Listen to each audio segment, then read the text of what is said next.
invincible.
possible.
Yeah.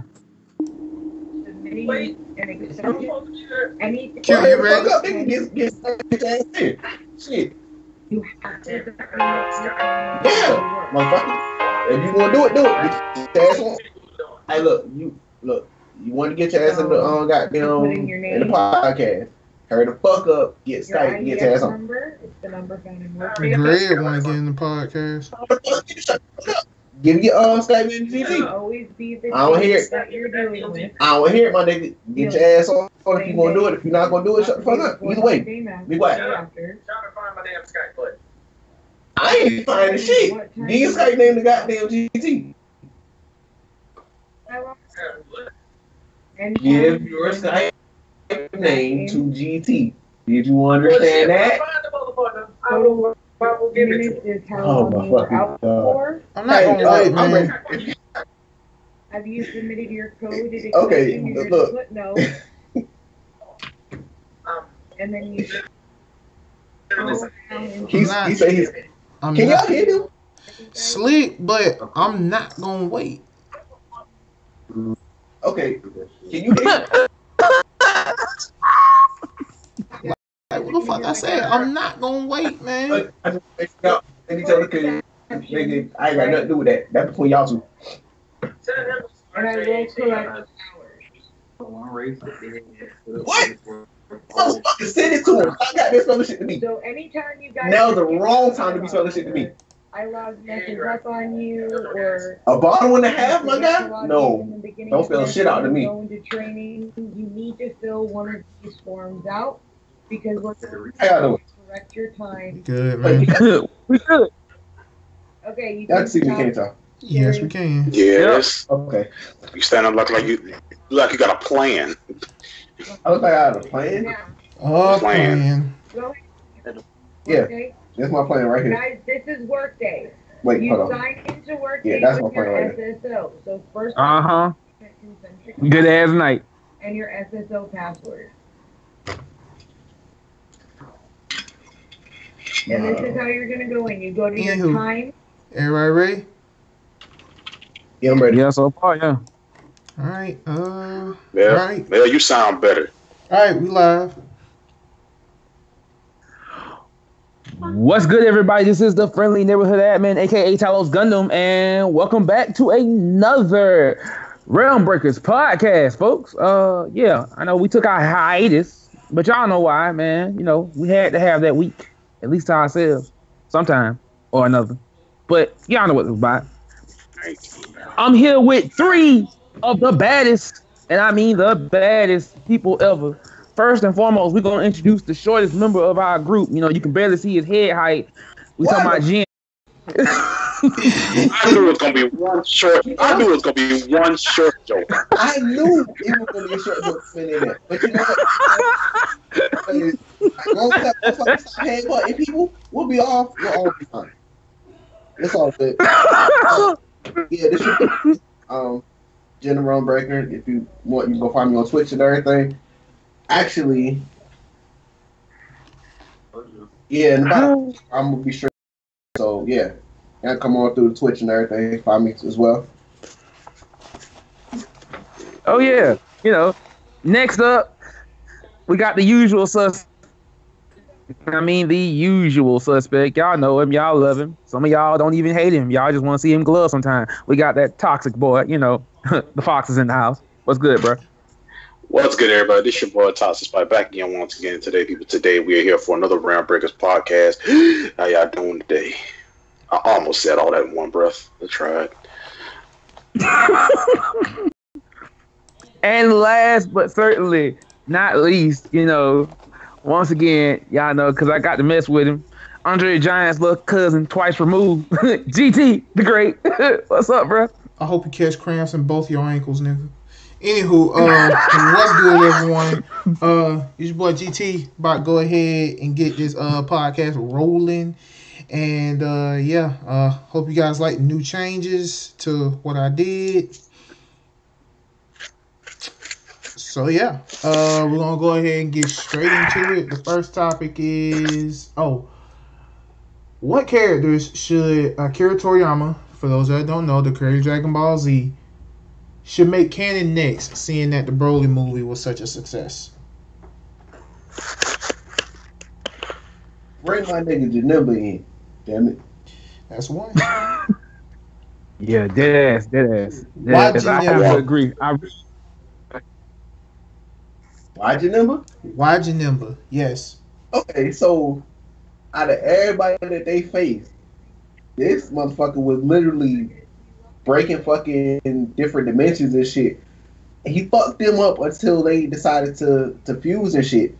Now, the shit that they did in the Broly movie, that literally showed that Janemba needed to be in this bitch. Because they literally jumped to a different dimension while they were fighting and everything.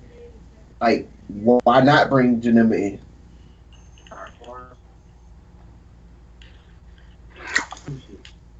See, I agree though. You know, I really agree.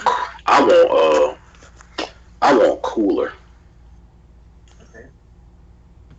Like which Cooler?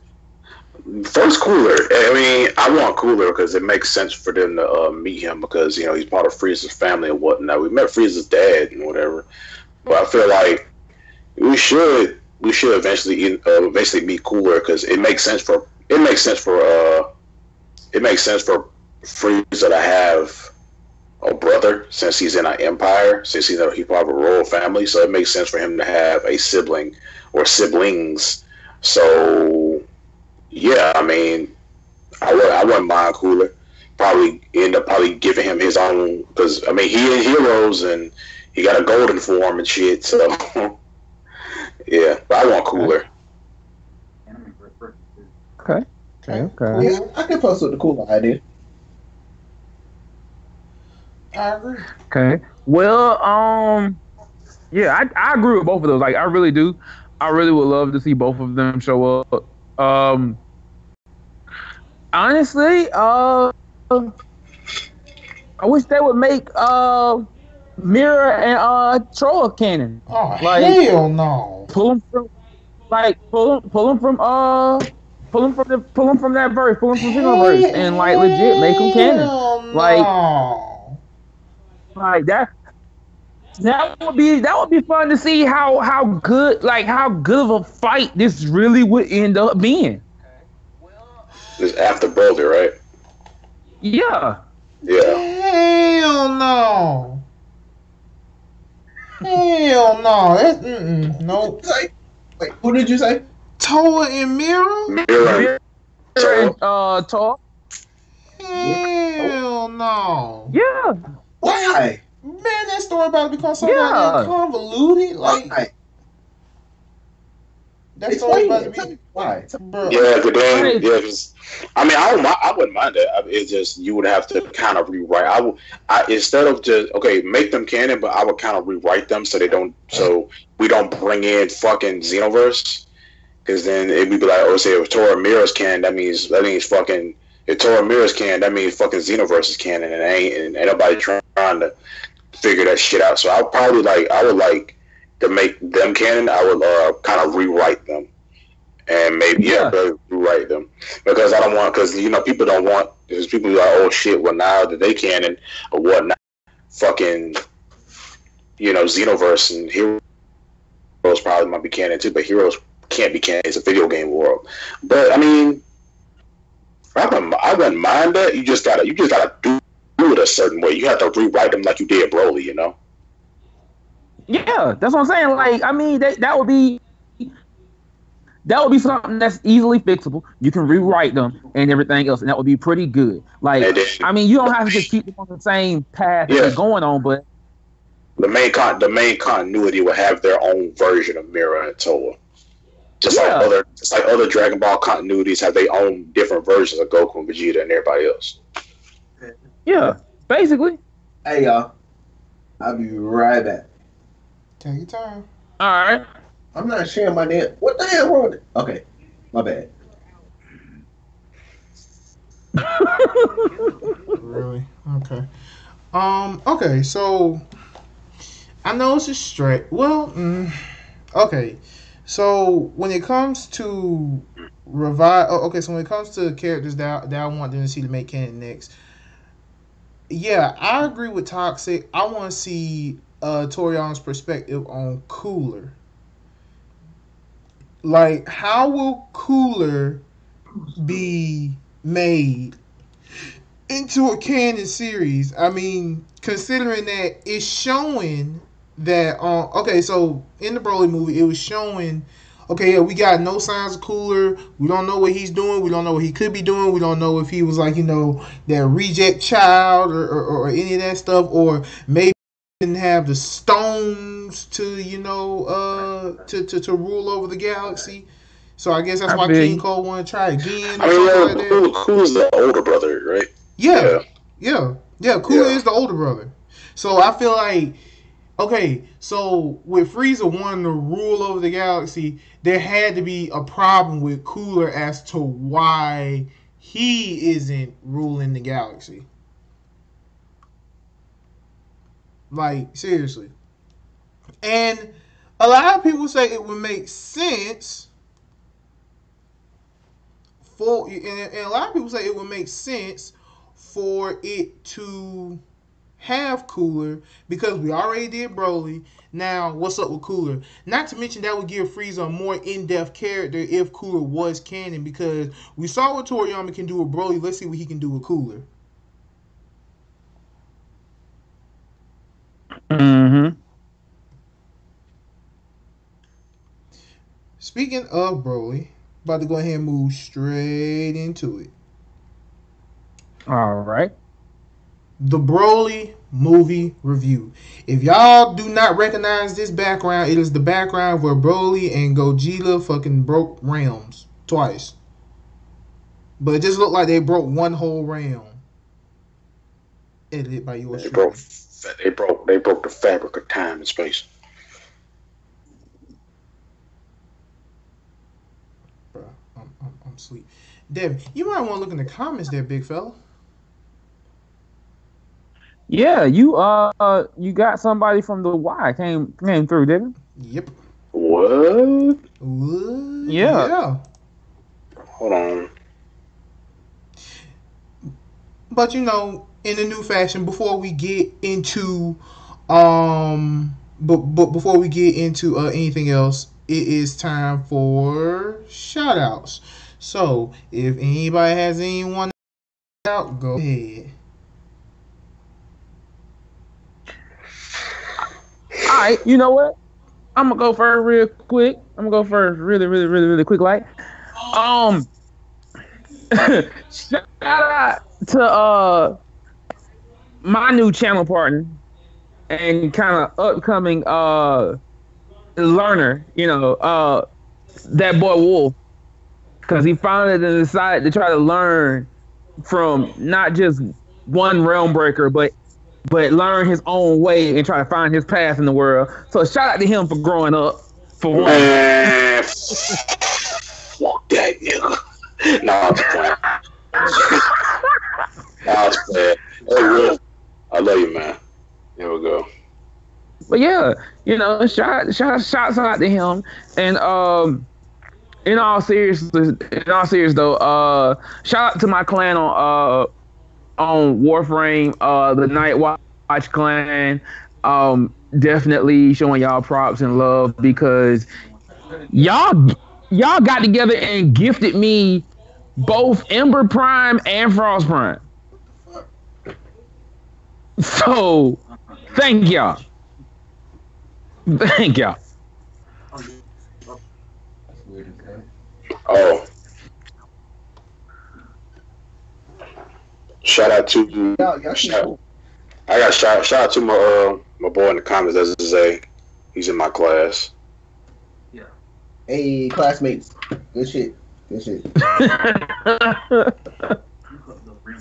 Shout out to hey Zay. Why are you up? Go to bed, please. I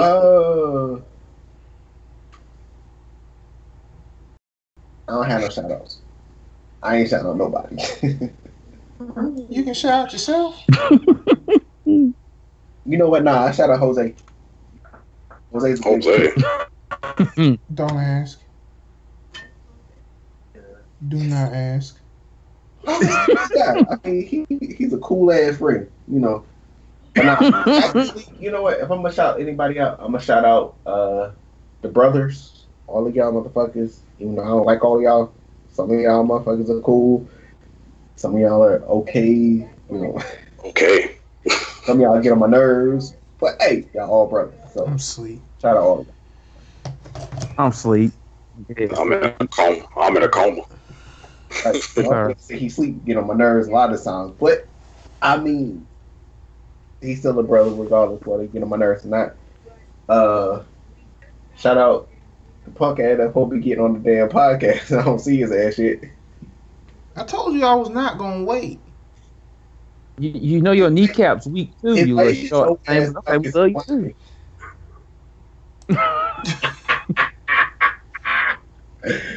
Okay, but yeah, shout out to Quiet. Kneecap gang. Be his schoolwork and everything in. Goddamn. Oh, now you want to say something, nigga. But yeah, Kneecap gang. Oh my god. shout out the smooth brother. I guess you could say that. Shout out, No, nigga, you the quiet brother. shout out to all the big girls out there. How y'all doing? Nah, Juka, you the quiet. Oh yeah. Well, I mean, Juka got hoes, but we all know that though. Yep, he does. He can't hide the fact. Well, okay, wait. Let's clear this up. So, okay, nigga, don't ever tell that lie again. I'm trying this, man. Hold on. Do I'm this. sorry, y'all. You know what? Get some shit started. Cause I'm at the point yeah, of where I don't make fucking care.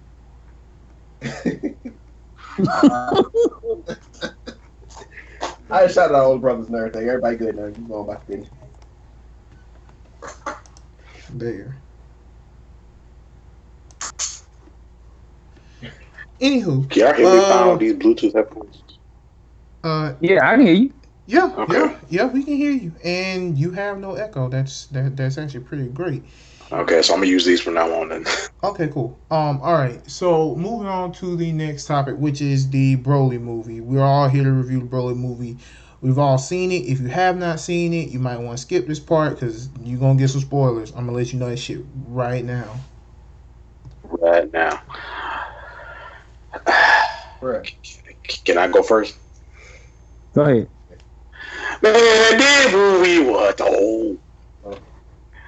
First of all, this I've watched this movie like 4 times. Like, no joke. I watched this movie like 4 times. I was gonna watch it again today, but I was like, shit happened. But man, this movie was awesome. I love that you rewrote Broly, and I love you rewrote Broly in a nice fashion. All right, for those who don't know, the original Broly was not created by Akira Toriyama. He was created by Takao Koyama.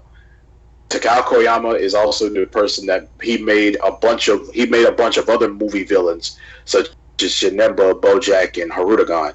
So yes, Toriyama did not write that. He did not write that movie. And he did not create Broly. So this version of Broly now is this movie. This Broly is his, his creation and how he would tell a story. How he would tell the story of Broly. So, but this movie was amazing. I actually really I love this version of Broly. The visuals beautiful. Hold on, Greg. The visuals beautiful. The fighting, it was awesome. The music was awesome. The shout, all that shit that happened during the damn fight scenes was dope. I hate that Gohan was nowhere to be seen in this movie.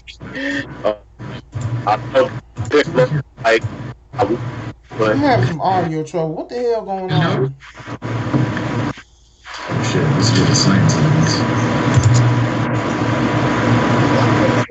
Use that sensitive ass mic. Jed, fuck it. Like, why Am I the only one on video? I think you are. yes. Niggas. Shit. Y'all could have told me this shit.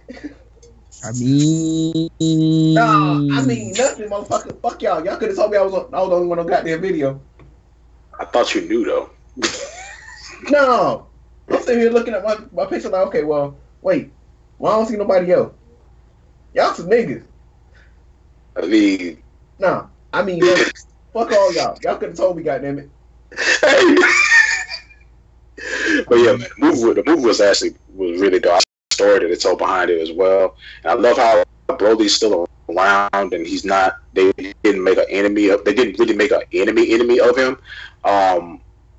And I like the references to the tournament of power. How like, hey, this is like maybe this is like what Vegeta said, like literally like minutes or moments, moments after. Yeah, like moments after the tournament of power. So like this is like not even that long ago. I would have preferred it being like maybe 2 or 3 days, but hey, whatever, it's still dope. But I love the we did get to see more history of the Saiyans and how the Saiyans aren't just niggas, like there are some Saiyans that are like, there are Saiyans that are Saiyans that are housewives, there are Saiyans that are regular, just regular people. They work around the village and stuff like that. Not every single Saiyan is just a built born warrior, and it's like some of them have other talents and other things that they do, and I like that. The whole Dragon Ball Minus thing where they kind of showing Bardock and Goku's mom and stuff like that. That was dope. It didn't tell the entire story, it didn't like, because there's more of that story to be told. Like they showed like Fasha and Bardock's crew, they are in that, but you have to look in the crowd, and they're in the crowd with all bowing down to King Cold and Frieza. But yeah, the movie, I loved everything about it. I really didn't have any gripes really all that about it. I don't really have any shit I was mad about, other than maybe the beginning where they kind of time skipped into Frieza killing everybody. But yeah, also fuck Frieza for killing Paragus and be like, your brother died from your dad died from a stray key blast. Your dad died from a stray key blast. Oh shit, that ain't. And he just I just hit Super Saiyan. Also,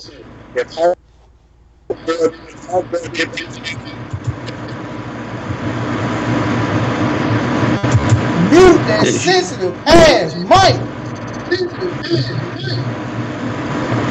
You talking about me? Yes, you. Yes. Oh shit. Shit, you too damn loud. Is that better?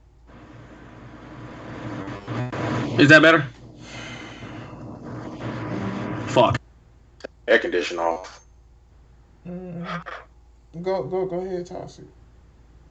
I'm done. I'm good. Next. I ain't got no gripes with that movie. That movie too damn dope. Jen, Kyle, y'all got anything to say about the movie?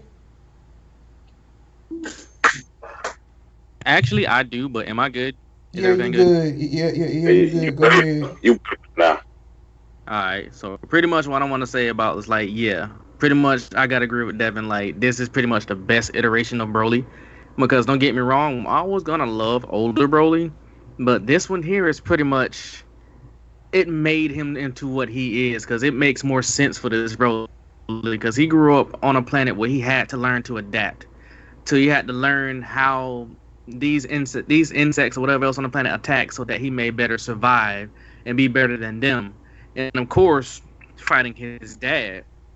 Now, when he comes to Earth and fights Vegeta and Goku, it makes sense, because as he fights, he's learning as he goes along. He's pretty much Goku if he were to just say fuck it. Because Goku is like Broly, is an adaptive fighter. He learns as he fights.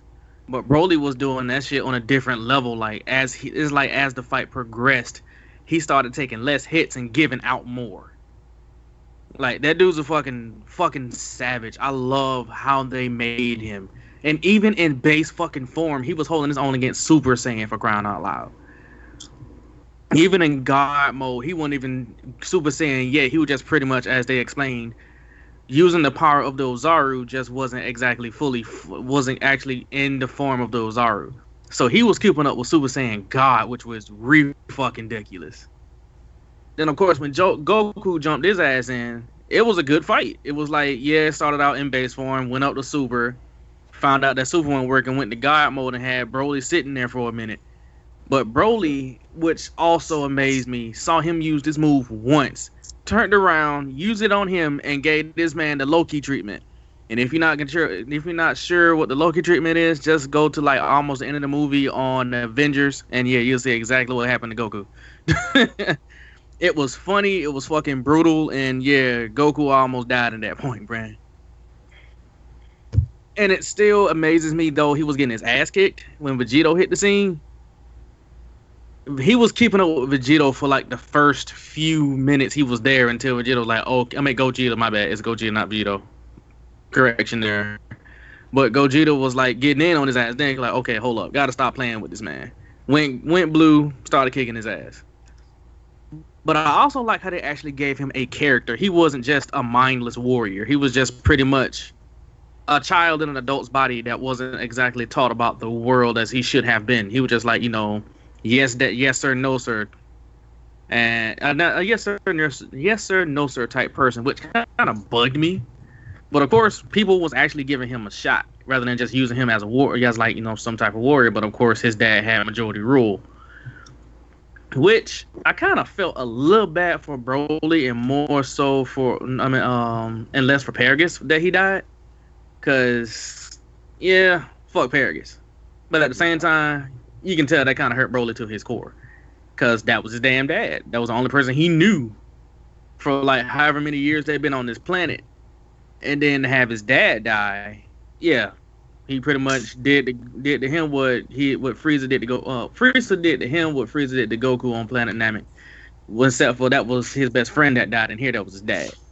But all in all, because I ain't gonna run on too long, that was an awesome fucking movie. Last tidbit though, the real RealmBreakers is fucking Broly. These men fucking fought in a whole nother dimension.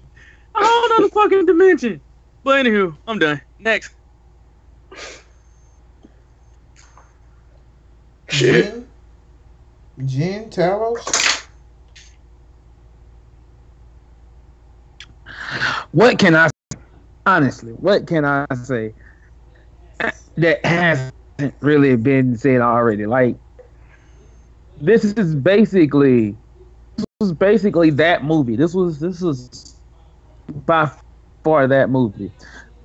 The only thing I will say that legitimately needs to be spoken about, Frieza got his ass whooped for an hour and 30 minutes. Right? Right.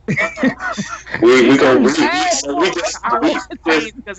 sit here and just sit here and know that Frieza got his cheeks busted for like an hour.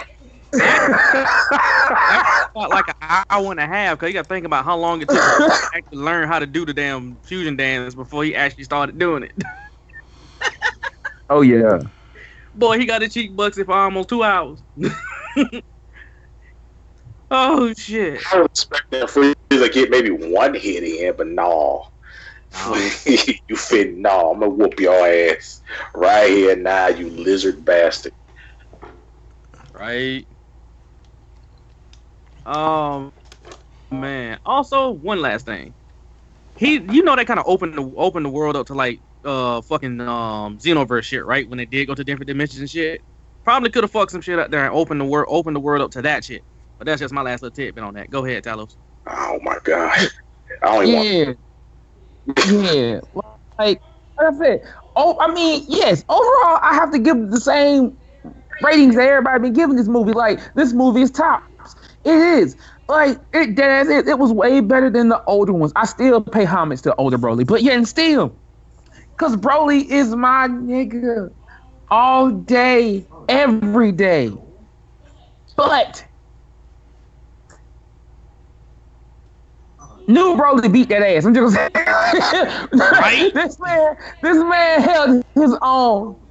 This man held his own for the longest. He held his own where most people couldn't hold a candle to blue forms at all. Period, point blank. People couldn't even hold their candle to God mode. Like, come on now. So, yeah. And he was just base form. So, yeah. I'm good. I ain't got nothing else to say. Just know, I just want y'all to understand, if y'all have not seen this movie, be prepared. Because I must say it once again. Frieza gets his ass for an hour, 30 minutes. I got something to say. Look, You, go ahead, bro. Frieza, like you said, Frieza got his ass whooped for an hour and damn near 30 minutes, my guy. Like, I don't know what kind of stamina he got, but that motherfucker would get his ass whooped for a good minute. Like, bro, these niggas fucked up the fusion twice. And on top of that, had to learn that shit. Right? The whole time, you would get your ass whooped. Getting your My guy, cheeks. you got to have 5 stamina. But, so... Man, your durability has to be adamantium. Right? Because that man got. The movie, like, the movie was fine. Like, they had some good ass fight scenes. They got damn literally showed where how antsy Goku is to fight somebody. Right? As far as how antsy Broly was, he was sitting there like, bruh, let me the fuck loose. Let me loose. I want to fight this motherfucker. That's that same shit. Bruh, I mean, hey, a saying's a saying, my guy. Right? But, hold on one second. I like how my boy Vegeta was getting in. Like, yeah, I'm getting the first pop. So that's another thing. That's another thing I love. How when me and GT was like, yeah, man, I love the fact that Vegeta just didn't get his ass whooped. Cause that's one thing about Dragon Ball movies. Everybody get their ass whooped hard, like a lot. I'm like, Right. God damn. Like, They everybody build just up to the ass whooping. They just get their ass whooped. I know, it's like everybody just get their ass whooped. And then I love the fact that they was getting hit and shit, but they wouldn't get in my opinion, Goku got beat the fuck up worse than Vegeta did. He did. He did.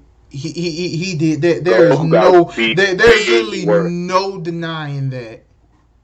He did. Goku got beat way worse than Vegeta. Right. Because he got, like I said, He got slammed. He got slammed. He got slammed on the ground. This nigga was getting thrown. He was getting his face slid across ice, and both like, yeah, the ice, eat this ice, nigga. Like it was just I heard like crushed ice. Ooh. Yeah. That's how it was. It was like, but I just love the fact that everybody just didn't get their ass whooped. I mean, it was dope. It was dope seeing everybody. Are we not gonna mention how the fact they hinted, they fucking teased and hinted at Ultra Instinct? Right. When he was going Super Saiyan Blue, they hinted a little bit Ultra Instinct when he transformed. His hair went white for like a millisecond. Yeah. Also, what was up with the green aura? Like, his aura was going green and then red, and then like, what was up with that? It was like everybody, like saying Vegeta too. It was like they aura was turning green, and then it went like green to like red to like regular blue, and I was like, when did that happen? Because a lot of people have been talking about that. Like, why did their aura turn green? Because like when they were trying to transform and stuff, I was like, that was weird to me. It kind of like hinted at, could Goku do that shit too, or was that a form that he passed already? That is a good ass question. Like, did he skip a form like Broly go green, or did he just went straight past green and went blue? Like Broly green shit makes sense because Broly's always been green. Like, his aura has always been green, and his like stuff like that. His hair has also been like slightly green. It's yellow, but his hair has always been slightly green when he goes Super Saiyan. But like with Goku and Vegeta, when they was turning blue, they was powering up in the blue, and then like their auras just started turning green. Especially with Goku, his shit was all kind of colors. He was going from green to blue to red to white, and then he went straight to blue. I'm like, what the fuck? Like, when? It was just weird to me. But hey, I mean, that whole transformation sequence of him turning blue was dope anyway. Right. Right, it was. But Broly in Super Saiyan form was still keeping up with like blue, which made me think like, how the fuck strong was he at that point? Broly was naturally born strong. That was the thing. Like, he was naturally born strong. Right. Like he was born with the power level of 10,000. Right, because his power level, because when they said when he was a kid, his power level was higher than something when he was like not a baby, but when they found him on the planet, his power level was like higher than some adults, like some adult Saiyans. Right. Like, it's probably as a baby, he probably was like 900 something, and it kept going. Like at his base, it was 900, and then like just him getting mad a little bit as a kid, like went up to 10,000 and shit. So I'm like, wow. we also find that Goku's a late bloomer. Like Goku may be just a little bit premature. Yeah. Which makes me think, when you think, which brings forward the question, the thing that I thought about a little while ago. Vegeta's older than Goku. Very. Probably by like what, 5, maybe 6 years. Yeah. Yeah. That's how it was before it was canon. Right. Yeah. Also, he said Vegeta the 4th. So there's like 3 more. So like right. King Vegeta's the 3rd. Like, I was like, well, so we learning all kinds of new shit. Do all the descendants have Widow's Peaks? Yep. I'm mad somebody got Goku and Broly up here when they fought and got it like a Dark Souls battle. That's hilarious. It was dope. But man, it was. I don't know, man. This to me, this is by far the best Dragon Ball movie ever since Battle of Gods. When Battle of Gods came out, Battle of Gods, that changed the world. And then Broly's out now. We're like, oh shit. And I kind of wanted Bears to do a little something. We did a little something. Whis was like, I'm just dodging everything, whatever. If you try me, I'm gonna hit you. I feel like if Whis had at least if Whis had a touch Broly, just a little bit, Broly would have went down. Right, because Whis was just dodging him like, oh, close. Whis was like, you almost had me. You got to be quicker than that. Ah, shit, that shit was funny. It was. Okay, so we basically done talked enough for Broly, and we done said what was needed to say.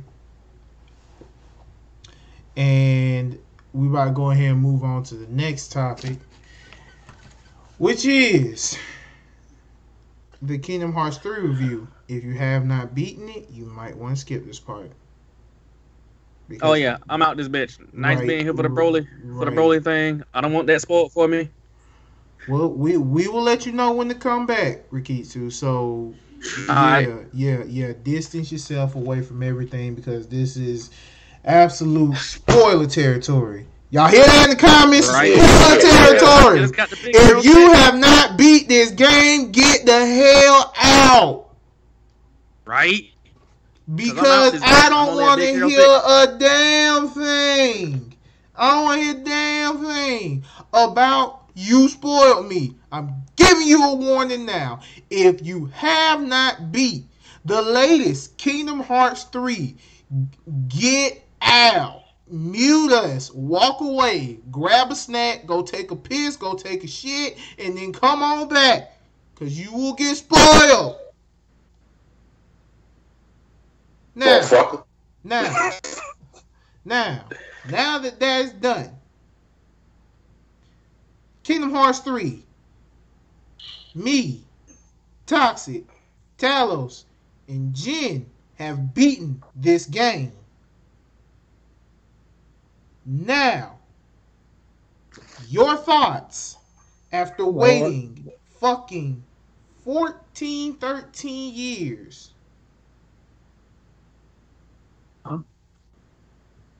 Your thoughts on KH3?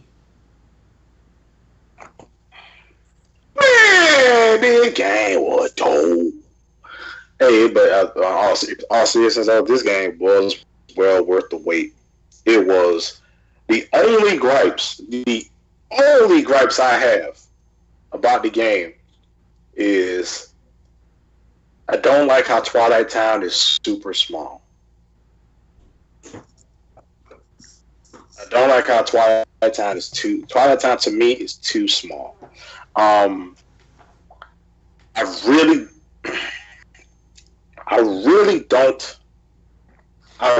don't like the new gummy ship system.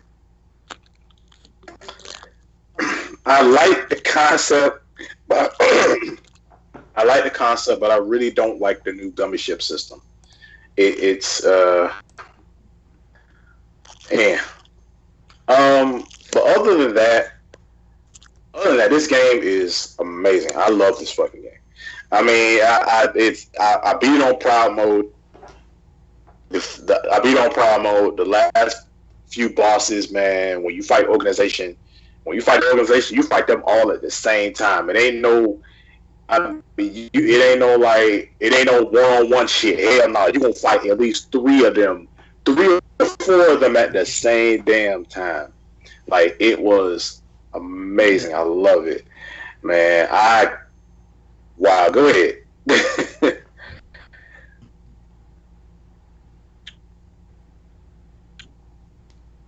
I'm gonna go ahead and say it. I feel like there was nothing absolutely wrong in this game except you left us with more questions to ask. That's the only thing I have a problem with.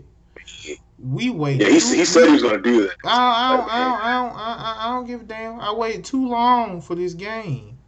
For me to beat it and then ask more questions and then anticipate the next game. Great marketing strategy, but a dick move.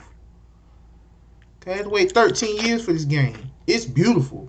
Like every aspect of this game is just beautiful. Like it looks amazing. Everything looks great in this game, and this is my honest opinion. Everything looks great in this game.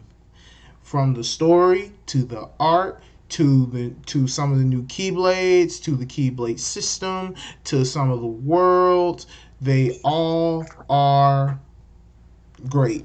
I love every bit of it. I love Kingdom Hearts. I love the games. I'm glad I beat the game. It was fun. And look, the reason why we're doing our reviews now is because we about to get more into spoiler territory and thoughts on some of the cutscenes of what we have seen. So I want everybody to get their thoughts out now. Yeah, I want everybody to get their thoughts out now. Like, everybody, get your thoughts out now. So, like I said, I believe every aspect of this game was great. I had fun playing it each and every freaking time. And I will gladly play it again. I got a question. All right. First of all, Mickey's new Keyblade. I need that shit. Mickey's new Keyblade. I need it. I need Mickey's. I want that in my hands in real life. Okay, that Keyblade is fucking beautiful. I want it. But yeah, I mean the ending cutscenes where you find out fucking Lucio, you find out Zigbar this entire time has been Lucio, one of the foretellers.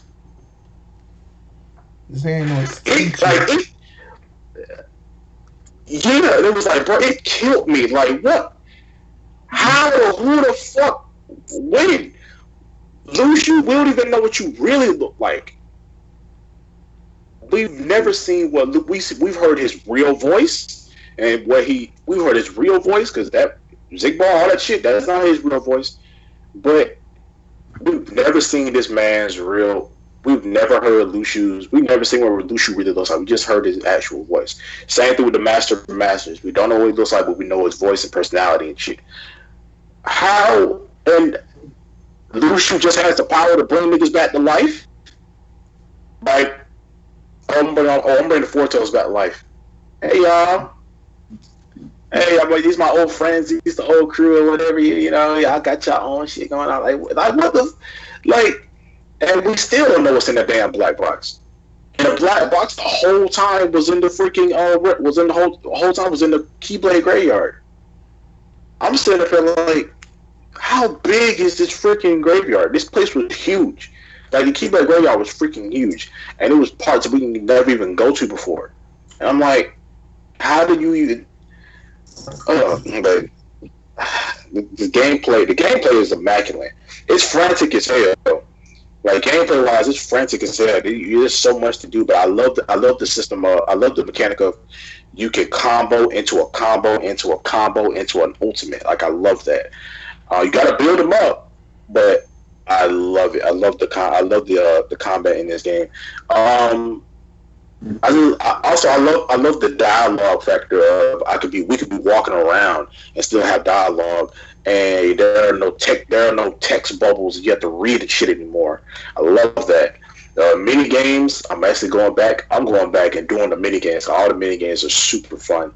None of them really tedious.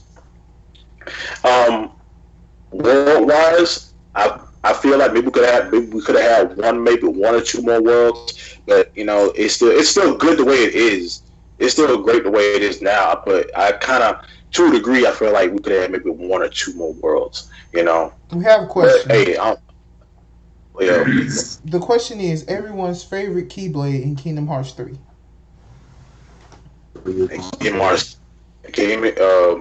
Shooting Star. Shooting Star, okay. My favorite Keyblade, and it's either the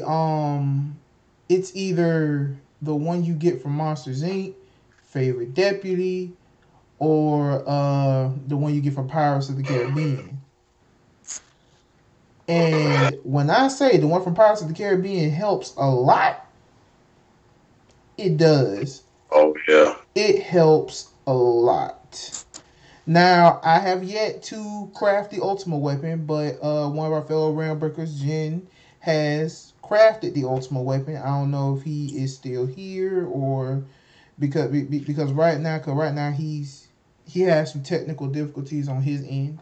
So yeah, like I said, I have three favorite Keyblades, and it's the one you get from Monsters Inc., Favorite Deputy, and the one you get from Pirates of the Caribbean. Yeah, mine is Shooting Star. Mine is Shooting Star and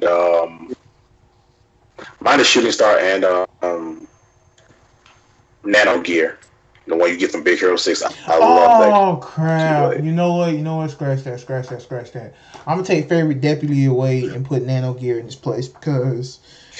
Hey, but the Favorite Deputy came in with the clutch though. Like for real, that Keyblade saved me so many times. Granted, it did come in with the clutch because of the situations that has happened. Yeah, granted, it came with the clutch. Desperate the situation that's happened in this game.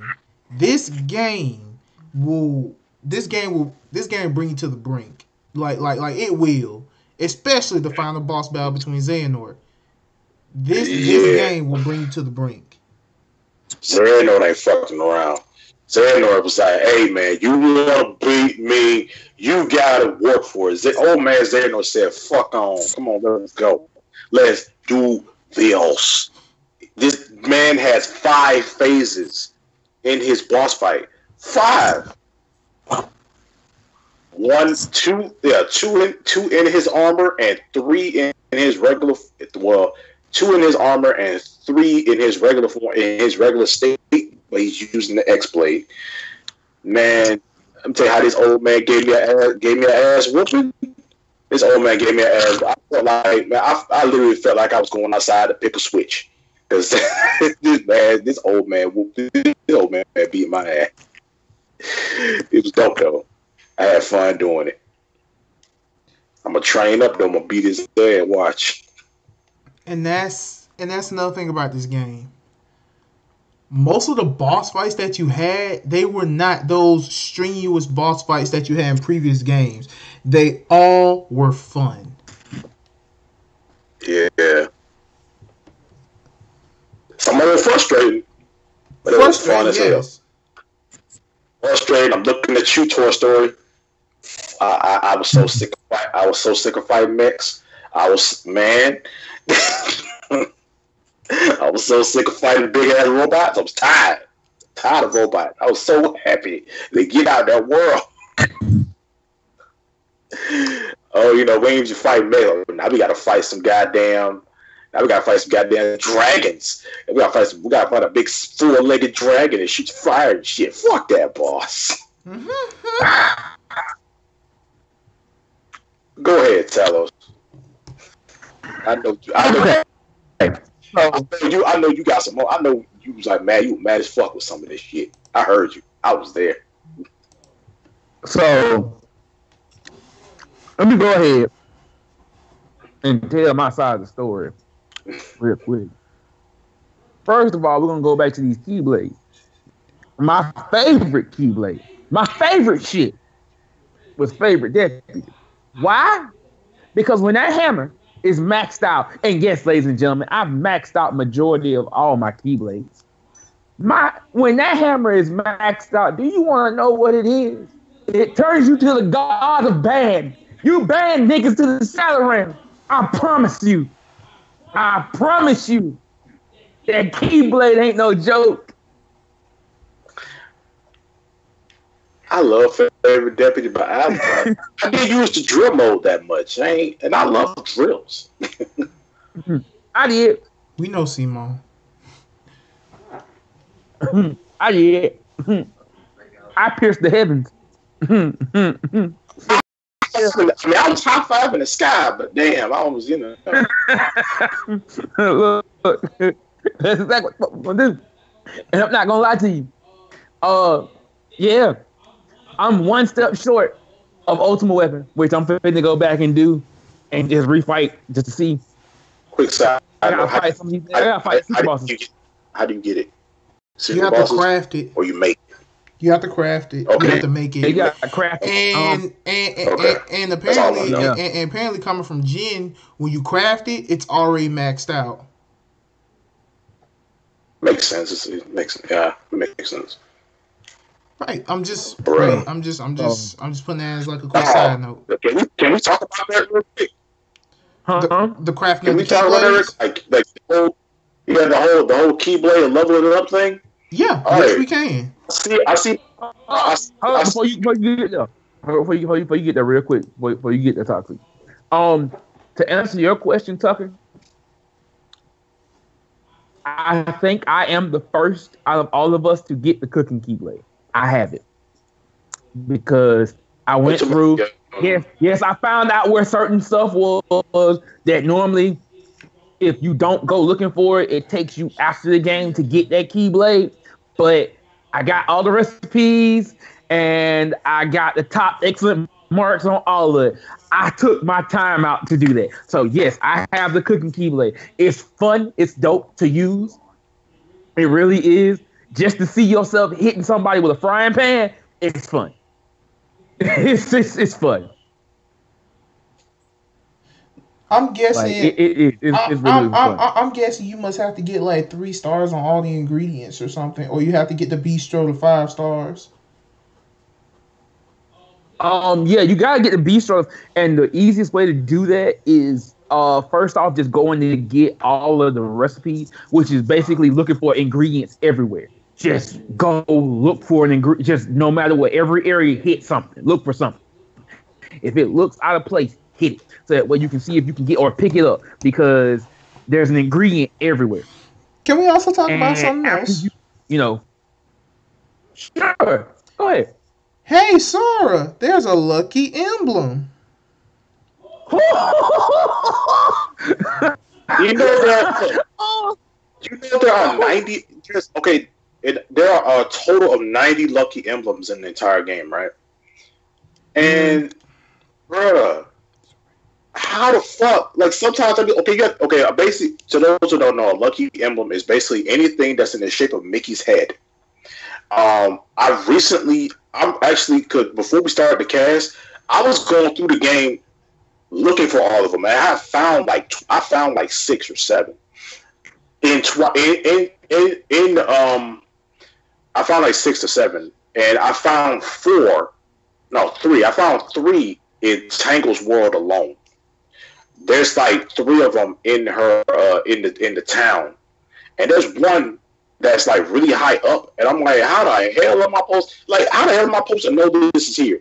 Like, like you really have to look deep for these things, and it's some of them when you have to take them at an angle to when you get it, and it's hard. Like, it's one in Tangle's world where it's 3 boulders laying on the ground in the shape of Mickey's head, and I'm like, how do I do this? Like, what do I? So I realized You gotta jump. You gotta like run all the way up to the top of her tower, and you stand up there. You take the picture. That's like the only way to do that. I'm like, and then when they say, "Hey, there's a lucky," you don't help me find it.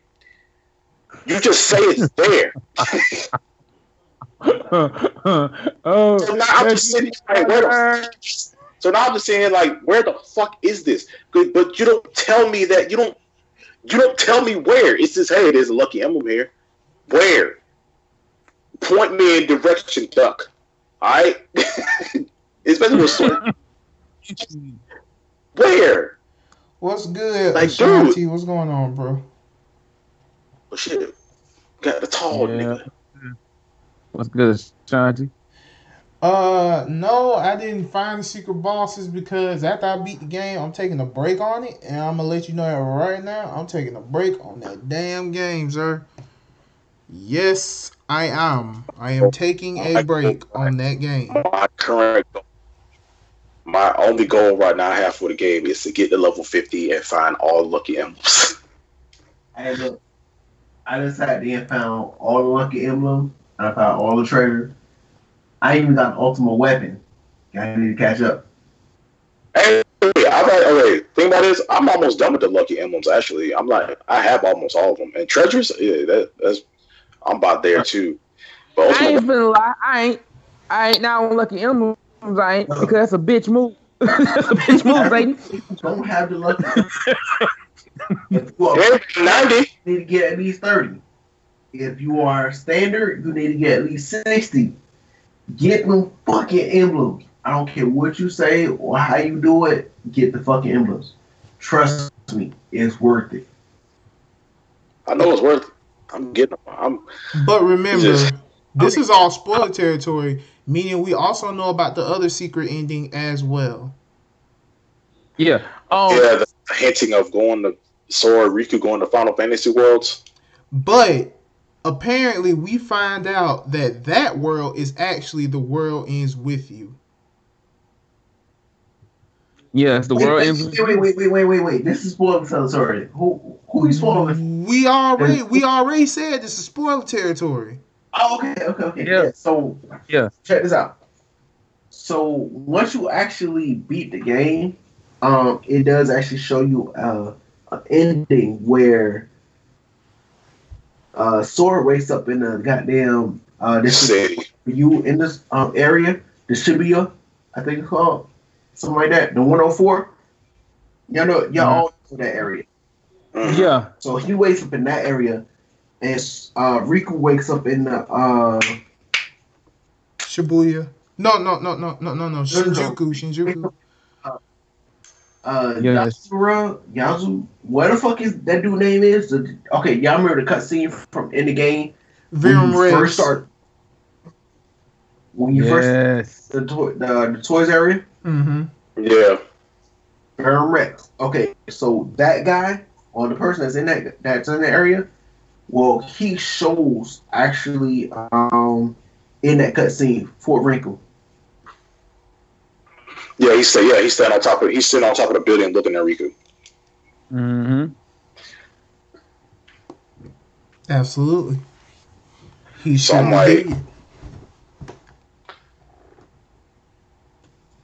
so I'm sitting there like, bro. So how I'm like thinking about bro, Sora's so far, like you brought Kyrie back, but you so far gone into the universe that it's hard for you to even come back. Like right. Okay, so that was my question. How the fuck you bring Kyrie back, but your punk ass don't come back? What the fuck kind of shit you want? I guess we're gonna have to find that shit out in DLC. It better not be another game. I gotta wait 10 more years for us. Okay, God. He did say it better not. Final Fantasy and everything. It better be because DLC. They separated Final Fantasy from this game only because they were actually trying to make another game for Kingdom Hearts that actually geared towards the Final Fantasy. I would love that. Like I would love that completely.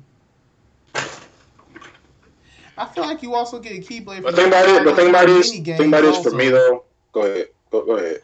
I said, I feel like you also gonna get a Keyblade from doing all the mini games, also. Yeah. Yeah, you do. Okay, You do. You get a classic Keyblade. A classic. Yeah. Don't you gotta get a Keyblade? Like, yeah, like you don't have to. I don't think you have to beat. You don't have to. Like, I think don't you? Do you have to just do them all, or do you have to just like do a certain score? It's a certain score. It's a certain score that you have to do to basically get the Keyblade. I have the list. I can't go into my going to the files where it says, but I have a list of basically the scores that you have to have.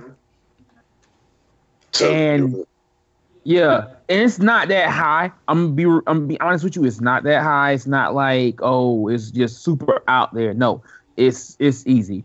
And the Keyblade is like you know how you got I think it was monochrome from doing the other world in Kingdom Hearts 2? Yeah. It's kind of like that. I bet the weapons go wacky as hell. Hey, I was like, okay, side note, you know how when you're the loading screen and it shows like how Kingdom Hearts has like its own social media now, and like their own little form of Instagram.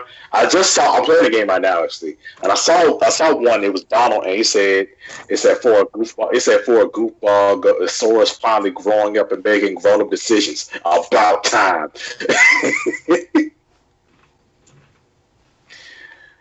But yeah, I mean, when it comes down to Sora going to Final Fantasy Worlds, I to a degree, I don't want the Disney aspect of Kingdom Hearts to go away completely. I still want that Disney aspect. You know, I still want to see one or two Disney characters because I want Kingdom Hearts to stay. I don't mind Kingdom Hearts diving into Final Fantasy. I don't mind that. That's actually really dope. I want Sora to meet some of these dope ass Final Fantasy characters, but I want Kingdom Hearts to stay its own separate entity. You know, I know it's like. I mean, Kingdom Hearts itself. I'm just saying. Go ahead. I mean, I never considered Kingdom Hearts a Final Fantasy game. Like, I never considered Kingdom Hearts. I consider it like an expansion of the universe. You know how like you have one main set of characters, and it's like, oh, this is Final Fantasy, but then there's other things happening in the world, and there's other characters and other people doing stuff out there, other in the world who's also fighting and saving the world and stuff like that. But they're not Final Fantasy characters; they're their own separate thing. We just live in the same universe or timeline and stuff like that. So I don't want Kingdom Hearts to become Final Fantasy. If you get what I'm saying, I want Kingdom Hearts to stay its own separate entity, its own separate thing. Let me jump in here real quick. First of all, I'm running through, so I'm gonna have a little bit of combination of stuff out of this whole thing. First and foremost, Alex, I do have to agree with you. That doll was creepy. Like, I legit went berserk. Just was like, don't touch me. No, don't touch me. So that dog was a fuck you point. No. Secondly, I hate to tell it to you, Toxic, but this is a Final Fantasy game. This is a Square game. That's the reason why we're not getting any more Disney stuff. No more Disney. Oh, that's gone. That goes bye-bye. Wait, hold on. This is it. Hold on. Okay, so it's not that it's a Final Fantasy game. It is a Square game, but at the same time, they already announced that they're going to be making a separate Kingdom Hearts for Final Fantasy. Right. Because they were trying to focus on Disney itself, so that way they can go and get that out. And as far as y'all concerned, I can't think of her name right this minute, but me personally, she wasn't actually too bad looking. You know, she was crazy and fucking annoying and shit to deal with, but... Larxene? Wait, what? Larxene?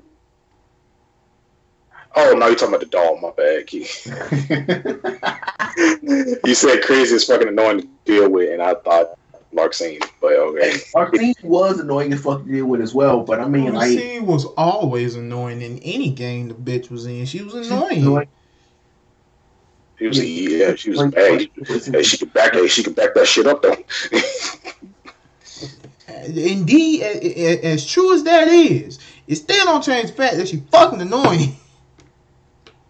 Yeah, there's no denying that shit. That bitch is annoying. And then the fact, okay, wait, hold on. We in spoiled territory now, right? Bro, we been in spoiled territory. I already said, I said, hey, this spoiled territory. If you have not beaten this game, get out. You don't need to be here. Okay. Yeah. Okay. So honestly, when Sora was sitting there asking her what the fuck was up, we all can tell the bitch either had a crush on her, either on Sora or Riku. One of the two, because she was crushing on one of the motherfuckers hard enough to the point where she wanted to come back just to see their asses again. And then when she actually sat there and was like, okay, oh shit, excuse me. She basically sat there and was like, it's a secret. Bruh.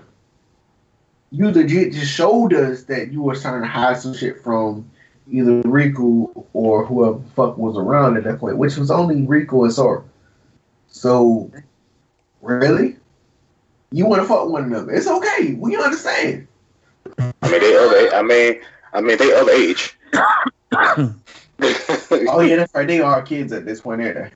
I mean, Sora's like 17 and Riku's like 18. Really? Kyrie, yeah, Riku's 18. Sora's 17. Okay. Riku and Sora are like Trunks and Goten. One's older, one's 1 year older than the other. Right. Okay. So in that case, these two niggas are adults, damn near. But what about the motherfucking females around this motherfucker? Are they adults or they? Larxene's 23. Okay, cool. Okay, so she fine to see. No, they're not. Yeah, they're not too old. Like only other person that maybe like the older characters are like, okay, Terra and Aqua in there like 25 and 26. Them niggas don't count. Them niggas don't count. We can't. Chronologically, when they went down, they were 18 and 19. But chronologically, because Aqua was in the realm of darkness so long, she's actually 29. Same thing with Terra. Right. And Ventus. Ventus was 14 when he went to sleep. It's been 10 plus years, so he's like 20 something. Right. That's why I said them niggas don't count. We going to skip over them. Yeah. So, honestly, like, okay, so when it comes down to like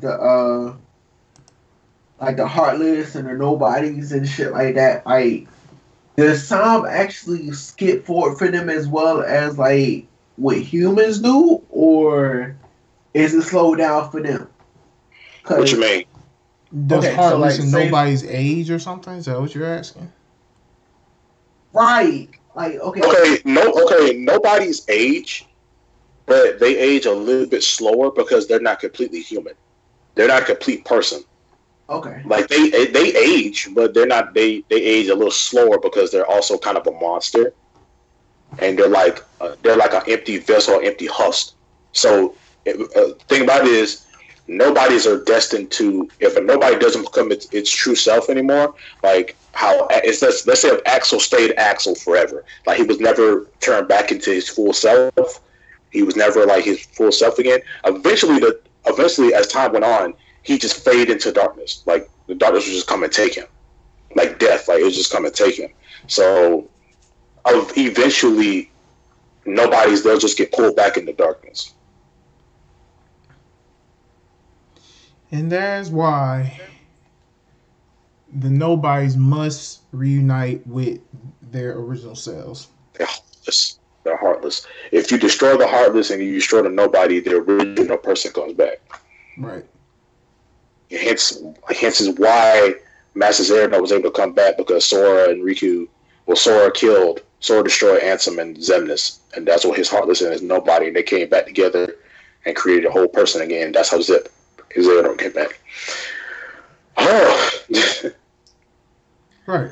But man, this game, it was, I mean, man, fuck. Okay, when we had to go to a Scholar Asylum, you had to go fight, and we had to go. And you saw it's Sora, Riku, and it's not Sora. It's Sora, Donna, and Goofy. Classic team, classic trio, one for all. I mean, like this fighting all 13 of them niggas.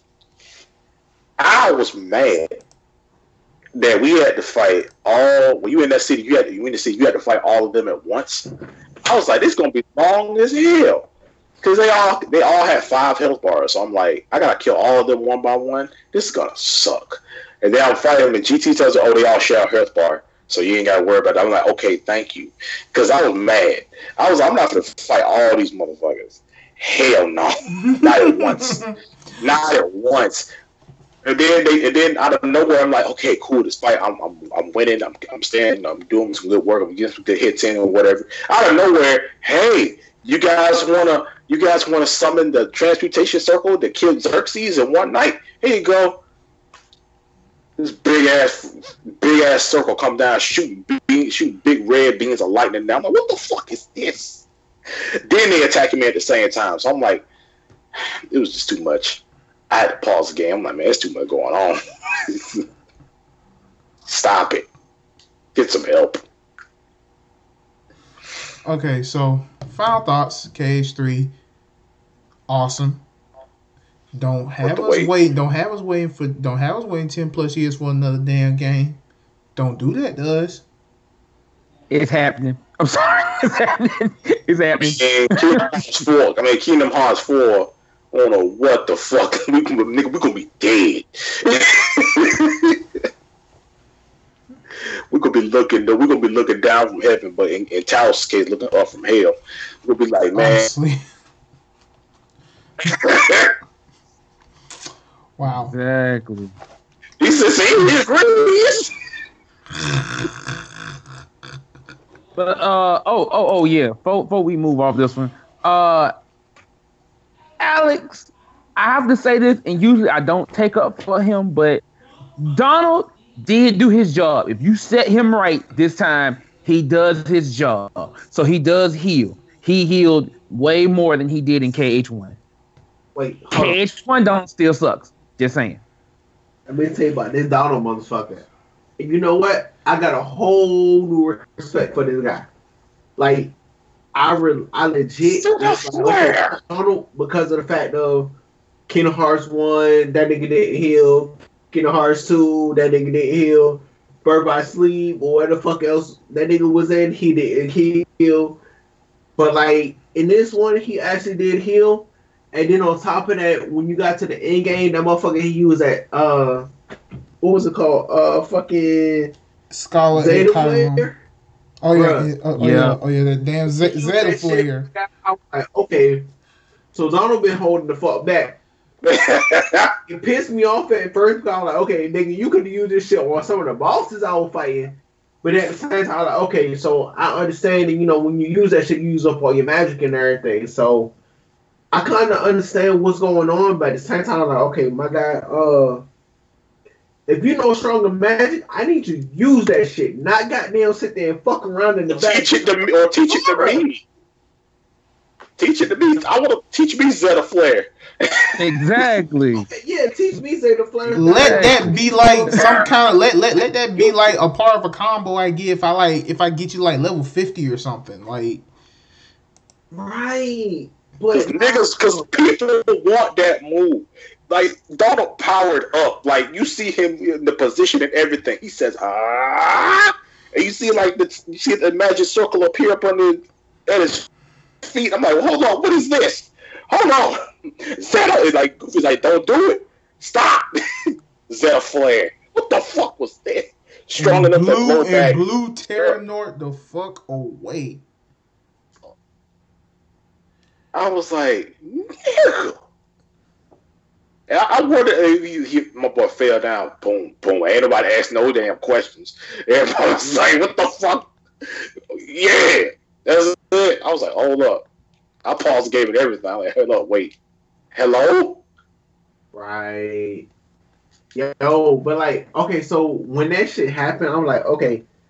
So first off, my guy, you don't actually imagine you ain't showed the motherfucker. And then you wait until excuse You me. wait till crunch time. You wait until niggas were dying and shit to want to use that shit. Nigga, you supposed to be practicing that shit when we fight around regular heartless and shit. So when your ass can use it more often. Nigga, what the fuck are you doing? Exactly. Anywho, all right. So let me go ahead and get this out the way. Okay. Anyway, so yeah, I love the game, but let me go ahead and get out the way. Got you, fam. I got you. Like legit. That shit was hilarious. Man, I was dying, but we was dying. We saw that whole scene. We just up there dying, like, man, how Vanitas you up? Bro, I was like, but hey, Vanitas at the end of the game, you know, we fight Vanitas. He want to talk shit, and I was like, hey, man, we ain't the niggas that was dragged through all these damn doors and then shredded, you know.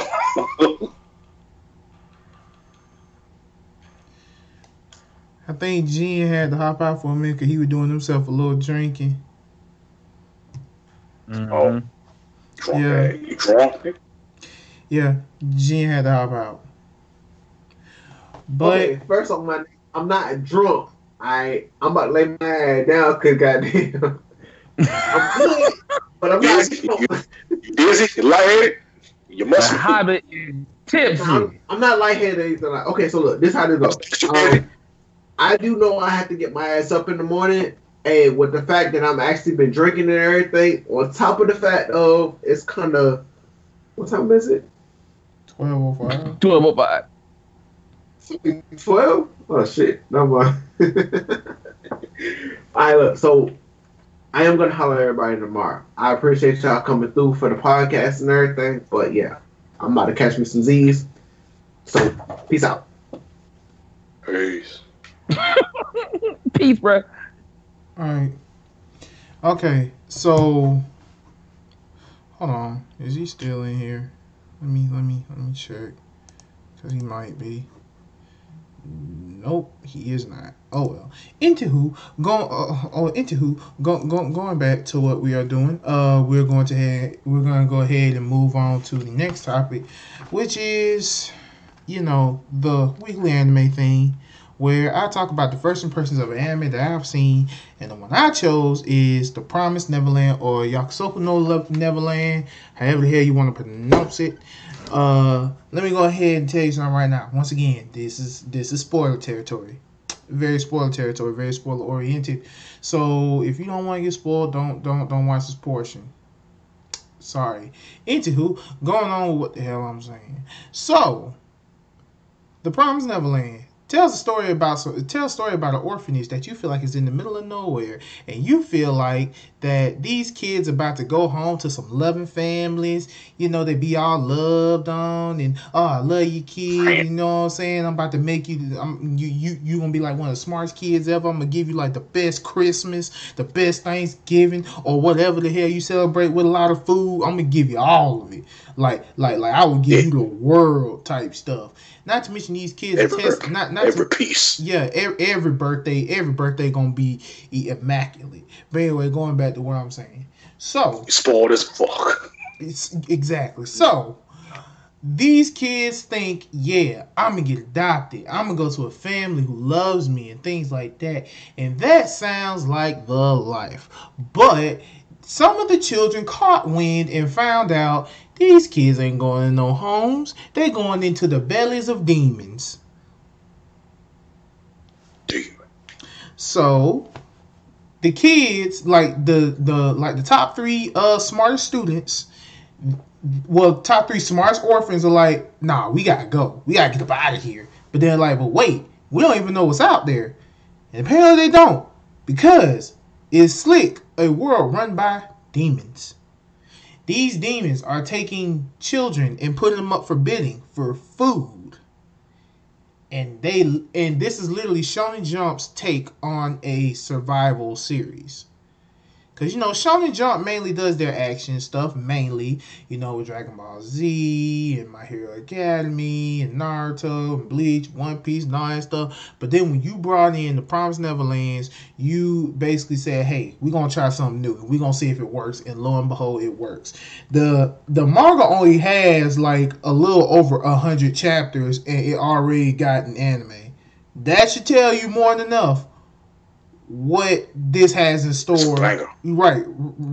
That should tell you more than enough on how good that most people think this anime is because of the sales it made also on in Japan. But yeah, my first impressions. I don't really have to give you first impressions because I read most of the manga. It's good as hell. I fucking love it. So, since we go ahead and got that out of the way. But hey, like I said, check it out. You like survival stuff, you like suspense, watch this shit. So, moving on to the next topic, which is, okay, we about to go ahead and go into deep waters here, ladies and gentlemen. Partnership companies, should they treat all equally? And this is mainly from Talos. So, Talos, give it to us, brother. Take it away, big fella. All right. So, let me kind of sit y'all down real quick and kind of talk with y'all, all of y'all out there. And this is the part where I really want to say right now, if you have not shared us out with your friends, every friend you got, because they're going to want to hear this. They're really going to want to hear this. So here's the thing, y'all. Partnerships. A lot of people in our community, and when I say our community, I'm talking about the nerd, anime, gaming community, the geek community. We all strive at some point or another to try to get those things called sponsorships and partnerships with big companies. Here's the thing. Not every one of them is a good thing. Y'all, case in point, and yeah, I can talk about it because it ain't like, well, I'm gonna be real because it's me. YouTube, for one. I don't know if anybody paid attention over to YouTube gaming, but YouTube has lost a lot of the gamers that really, really were streaming. I mean, sure, your favorite gamer might still be on and everything else, but a lot of people who are like, I can't get my follower base up because of things that YouTube do. What they losing out. And I'm gonna tell you something. Not only YouTube, but we have other people. And I'm a tap one on the shoulder. D, Warframe, we looking at you.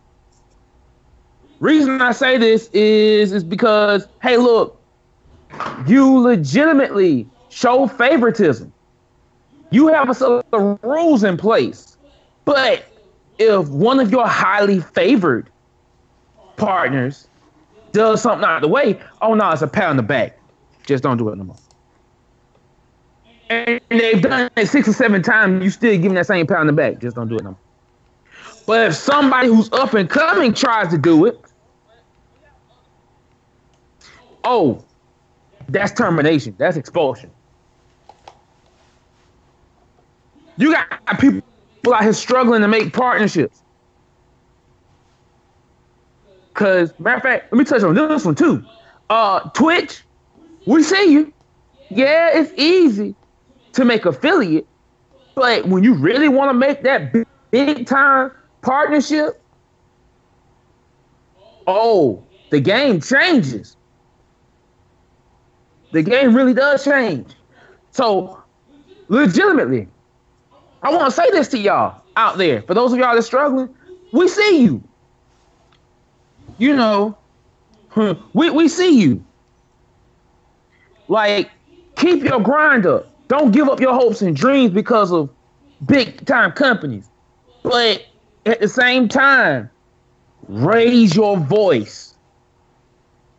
I'm getting this portion out of the way of encouragement because what I'm about to say ain't gonna be all too nice. So I'm telling everybody, if you going for it, go for it. Raise your voice. Do it. Raise your voice. With that being said, some of this shit that's going on is fuckery. It's foolishness. Folks, I don't see where a lot of people are getting the promotion that they are supposed to, because last I checked, when you are in a partnership and sponsorship and such, your sponsors should be promoting you. Your sponsor's supposed to put your name out there, just like you put your sponsor's name out there. It's a balance of things, if you will. Equivalent exchange. You know? And some people I see don't be getting their shine. And it leads back to other stuff about, religion, the way you talk, how you reach your audiences or whatever, etc., etc. Yeah, sexuality gets thrown in there too, because I'm not gonna lie to you. And I can say it up front. If you're an up and coming dude trying to get out there, you're gonna struggle a hot minute. That's true. If you a woman, and I can say this up front, if you're a woman and you're a gamer, you're gonna struggle worse. Because it's toxic out here. Gay guy, you're gonna struggle 10 times worse. Even more toxic out here. So, not the good kind. Not our toxic. No. Yeah, me. I'm the good kind. I'm the good kind. But this is just legitimately what it is. It's there. It's right there. And I'm a person who's sick and tired of seeing it, because I hear it all the time. I really do. I hear it all the time.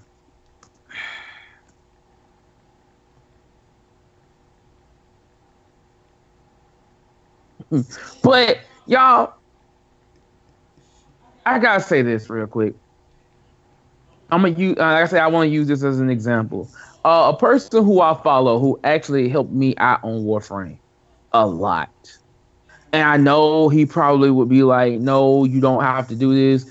It's not doing that to just shine a light on your situation. It's not. But a person who I follow, and he goes by the name of Ashisogi Tenno. He puts out great content on YouTube. He's been doing wonderful over on Twitch. The thing is, he went up for partnership 10 times. 10, mind you, 10. And as far as most people will tell you, he has met the requirements. Every single requirement. But he still can't get partnered. But you have other people who are partnered that don't put out content. They don't follow the rules that are set. And the content that they put out is so confusing, it makes new Warframe players want to not play.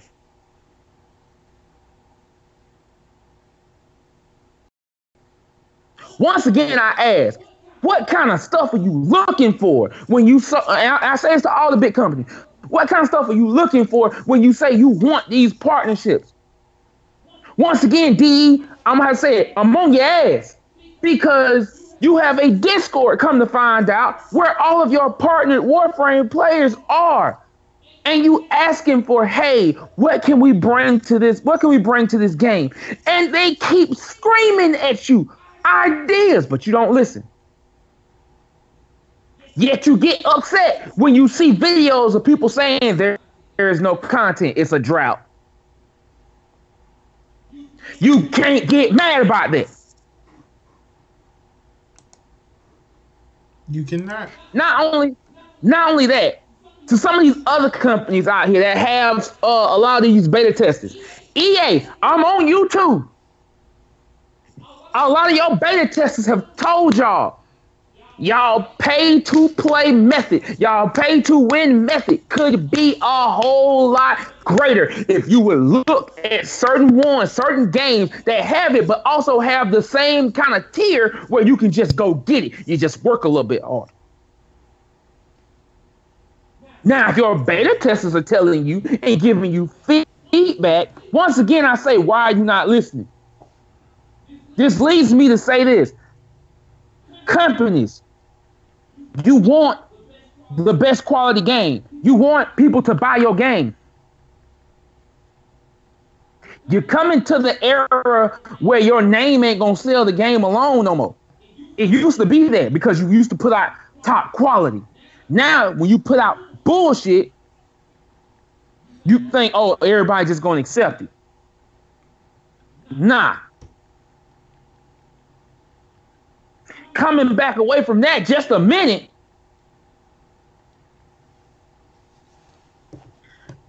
Like, ooh, I'm sorry. It kind of bugs me. It does. I'm almost at a loss for words a little bit because it bugs me to see gamers that could be great, people that really could be great, put out nice, hot, great content, get put on back burners or even overlooked because you want to play favorites. You got people on your rosters, on your whole list of sponsorship people that legit are toxic in a community. You have whole communities screaming at you sometimes. Hey, no, I don't want this player out here because they bring bad news. But because, quote unquote, this player has maybe, about 400,000 followers. Oh, no, we're not going to lose that. I'm going to say it like it is. I'm going to be dead serious and dead honest. Not all of those followers are active. Let me shout this out to you again so that way maybe YouTube will actually go and start looking. Not all of those followers are active. Y'all look at these low pages and do this to them. So why not go to the top tier pages? Because guess what? Not all of their followers are active anymore. They may have, and I'll give it to them. They may have about 20,000 that are active. But that's a drop in the bucket. Where the rest of them at? What they doing?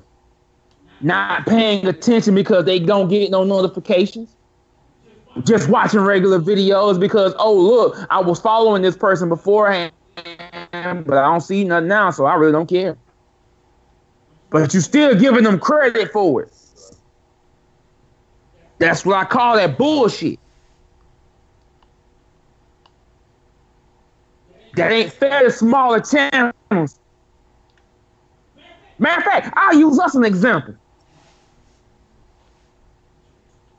Whereas we're a podcast channel, we're not just a podcast channel, we're a full-fledged, damn near all around fucking A1 ass goddamn gaming and podcast channel. We bring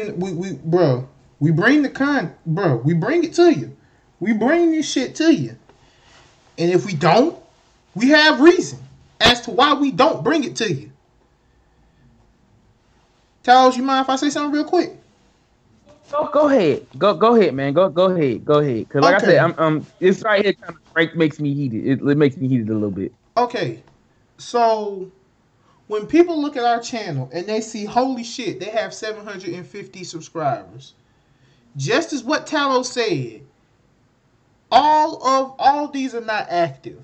It's like what I told you, I'm not going to repeat myself. I'm not going to go over this 100,000 times because no matter what, it's still going to get said.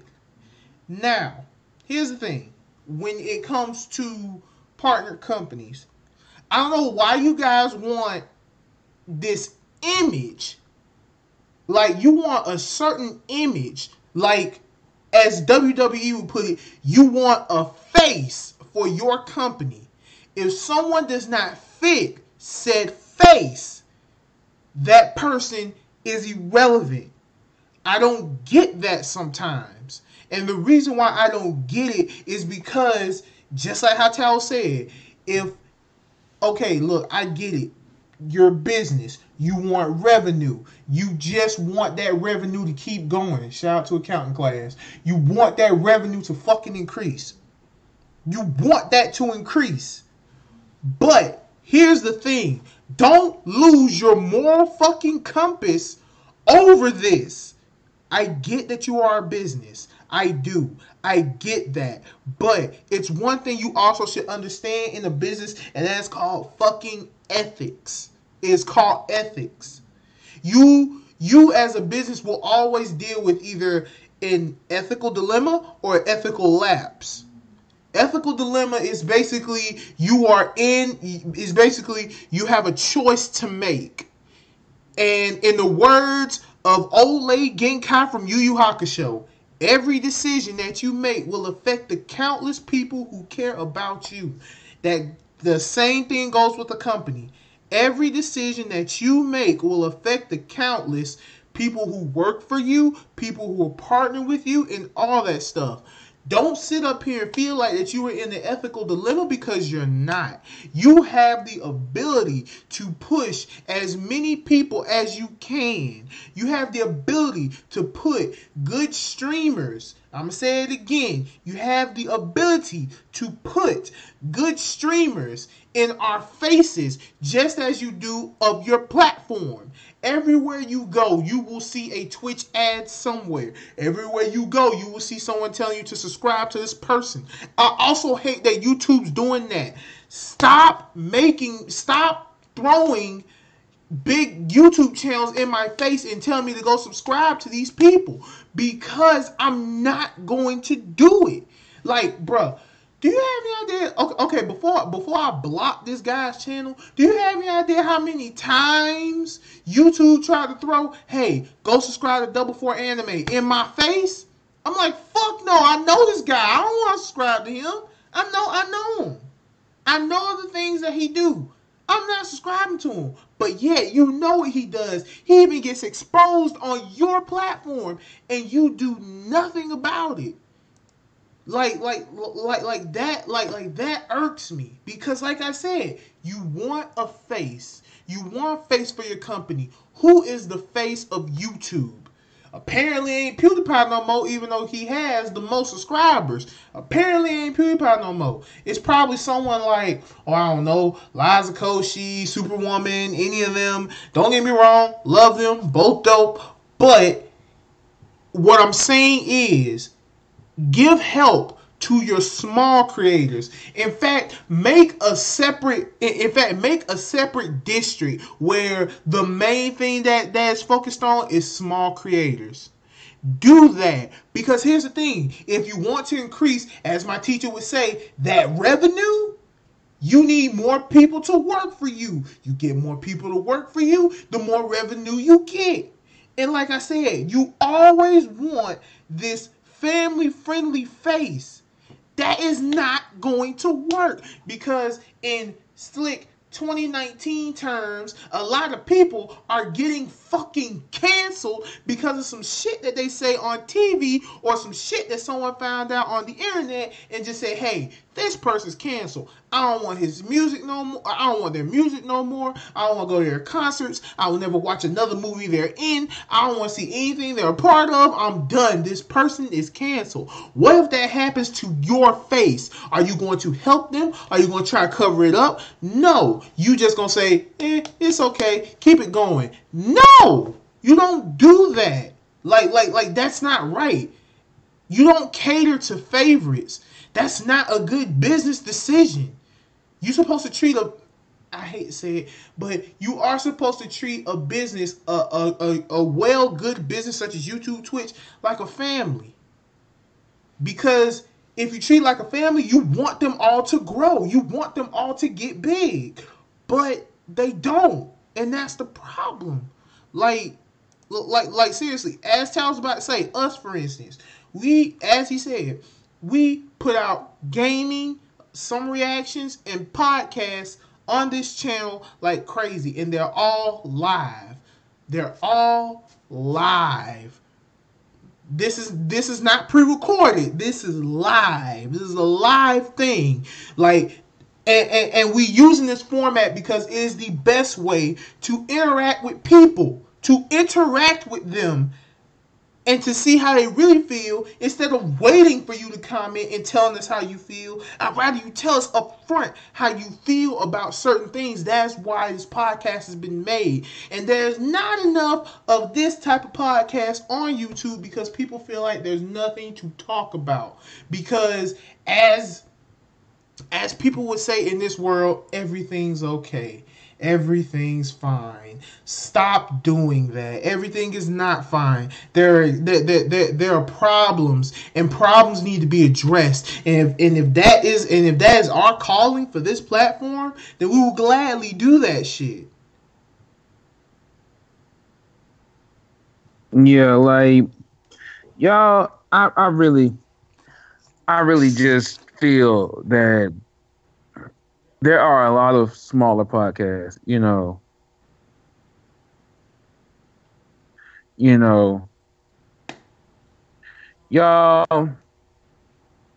some of these big names that's out here don't mean you will. They do not. They don't. They don't mean you will. They used to. I'm not gonna front you. When they first started, yes, they used to. Now, nah. A lot of them is just out for that paper, that cash. They're not really here, to deal with their community. They're not really here like it used to be when guys I knew, like Nappy, like Twit, PK, guys that was first coming up, when they helped their community, you know what I'm saying? When they're about helping their community, when all of them coming up together, and it's like, when Cass was coming up together with King of Lightning and all of them, and everybody was in that whole circle, like, you know what? I'm gonna help you, you help me, we're gonna grow together. Exactly.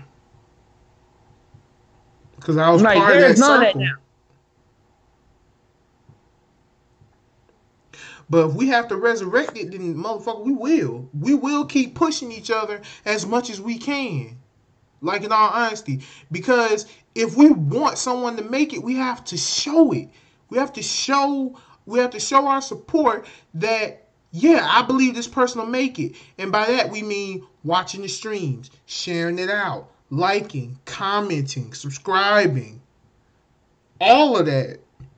And guess what? All of it's free. You ain't gotta pay for shit. So that's the thing about it. Share it on your Facebook. Share it on the social medias you normally on. Just do that. That's all we ask for. We ain't gonna ask for nothing else. We wouldn't even ask for $1 from y'all. All we asking is for you to share out the content. You share out the content, you help us. Simple. You don't have to be on here. Just share out the content. We want more people to see this. Yeah. That's the overall goal of this. We want more people to see this. We want more people to understand that, hey, everything's not all right. No, we're not up here playing video games all together, all willy-nilly because because there are some toxic shit about it. No, we aren't up here sitting here agreeing on every anime that there is because it's all toxic. That's the problem. That's why you have folks like me and Taos who are saying, fuck it. These issues need to be addressed. Yeah. And no lie, I keep hearing from a lot of y'all, even in the comment section, a lot of y'all that know me, speak to me personally, have said on your Facebook pages, you want more people to speak up in the community. Well, guess what? I'm one of them people that's speaking up. No, I'm not doing it in a manner that's ridiculous, retarded, and just over the top. No, I'm not doing it. I'm going to come at you with the full blowed out truth. And it may suck. It may make you walk away from me. But at the same time, I can say with at least a humble heart that I gave you the full truth of the matter. Not no half-ass lie. Not no, oh, I just want to sugarcoat this to you so that way you'll feel sympathy for me and me alone. No, there are other cats out here besides me, besides GT, besides Toxic, that legitimately would appreciate you even just coming out and just showing support by simply going up there. Y'all, I can't even stress this enough. When we beg and plead with folks, comment in the comment section because we go live just to hear from you. So we can address it not just back to you, but we can address it to everybody. Right. Because and I know all of y'all have grown up with this. Every teacher I know has said this. No question is a bad question if it's asked.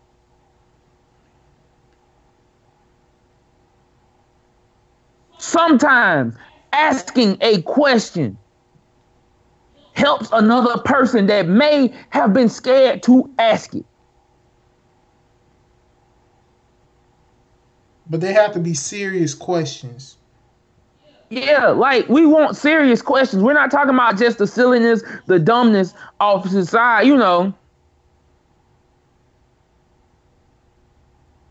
Like that's all I'm saying, y'all. Like that's legit all I'm saying.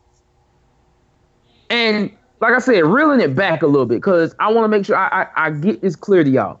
Reel it back a little bit. These sponsorships, these partnerships, be careful on them. Because like I said, they're not always for you. Oh, sure, they want you to promote their stuff.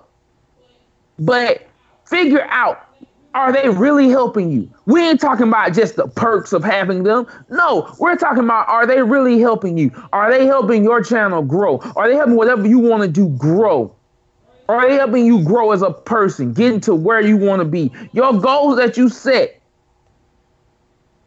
Because I kid you not, and I'll say it once again, I kid you not, coming from the Gundam, I will not ever try to be a Warframe partner. Never in all my life. Will I put out Warframe content? Yes, I will. I gladly will. And I'll tell y'all straight right now, clear as day. Yes, I gladly will. As soon as I get all of my equipment, as soon as I get everything, I will be putting out content of every kind. I will. But I'm not fixing to become a Warframe partner because guess what? They don't benefit me. They're not going to help me. They don't seem like they help anybody. They really don't. And folks, I say it like it is. If you feel like DE does help, if you know some Warframe partners that need to hear this and they feel like they want to say something, tell them. Inbox me, please. I would love to hear from them. Because I know from one perspective, no, not just one perspective. I know from 4 perspectives already that they really don't help nobody. They're cool and all, but they don't really help nobody. So my rant ends here. Your rant for this ends here. My rant for this ends here. Y'all help your community. Once again, I say it. Help each other. Help each other. Toxic.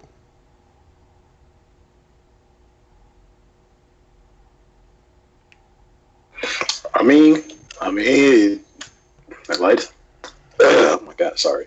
It's like they said, man, gotta help each other. If we don't help each other, nothing gets done. So that's pretty much it. I mean, we don't help each other, nothing gets done. If we don't do our research and learn about what we're trying to do and the people that we sign that contract over with, yeah, man, we just like it's like how they say in America, we live to work. We don't work to live. Americans live to work. So I mean, we're always working. So it's like, I mean, you learn. If you're trying to do something, learn about it and get very familiar with it before you sign yourself to some company or some sponsorship. Read where they put a contract in your face. Read that shit. Don't just be like, oh shit, I'm gonna get some money. Like, don't just sit there and fucking and just go there and just sign whatever. You always read it. You gotta read. That's what we went to school for. When we read, we learn how to read. You gotta learn how to read, comprehend. You know, understand what you get yourself into. Understand the work ethic. Understand what you got to put in and what you got to put in, what you got to take out, the sacrifice that you also got to make to get where you want to be. You know, that's just be smart and work how you want. Work at your own pace. Do whatever you got to do, but don't kill yourself over it. Don't kill yourself working yourself to death. But yeah, man, do what you love.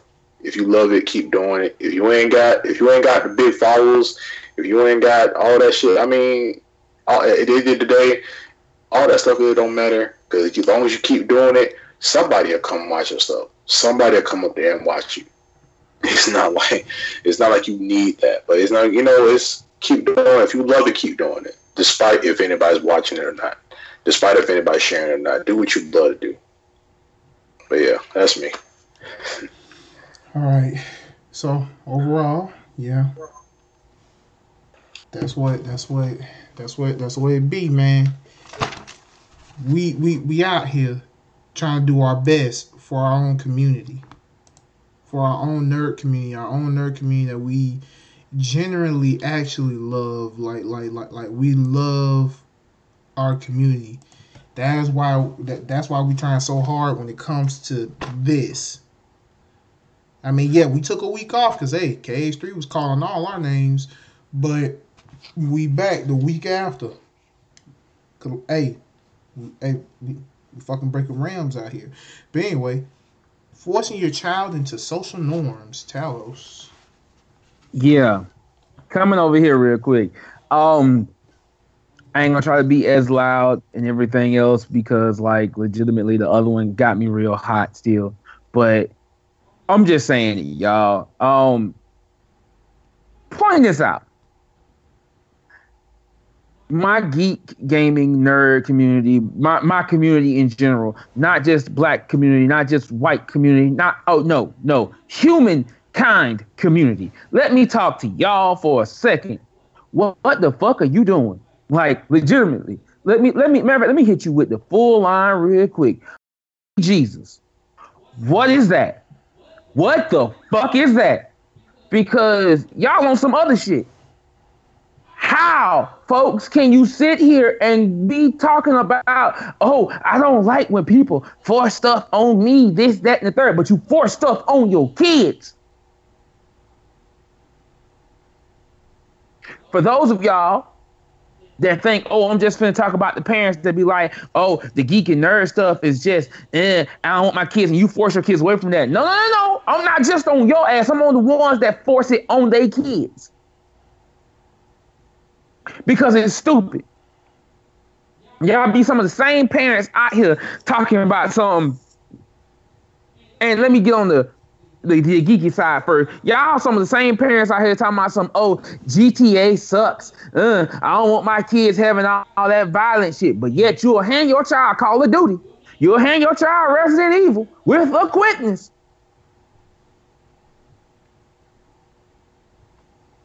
Shooting is shooting, killing is killing. I don't care how you put it.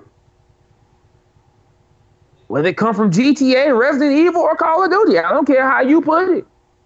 So if you don't want them to have one, why give them the others?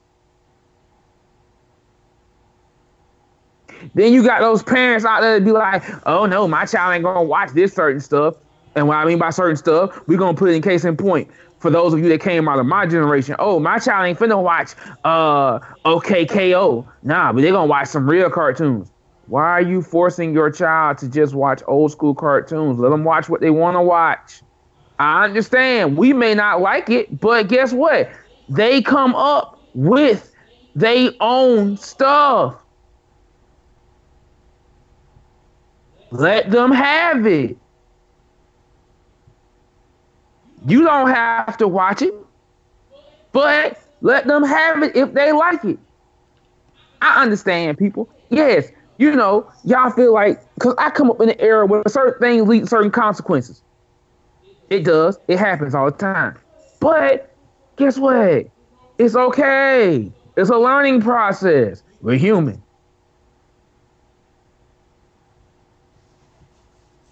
Going off on that, coming back over here to those people, y'all know who you are. The ones that don't want your kids to watch geeky shit. Oh, it's too childish. He need to grow up.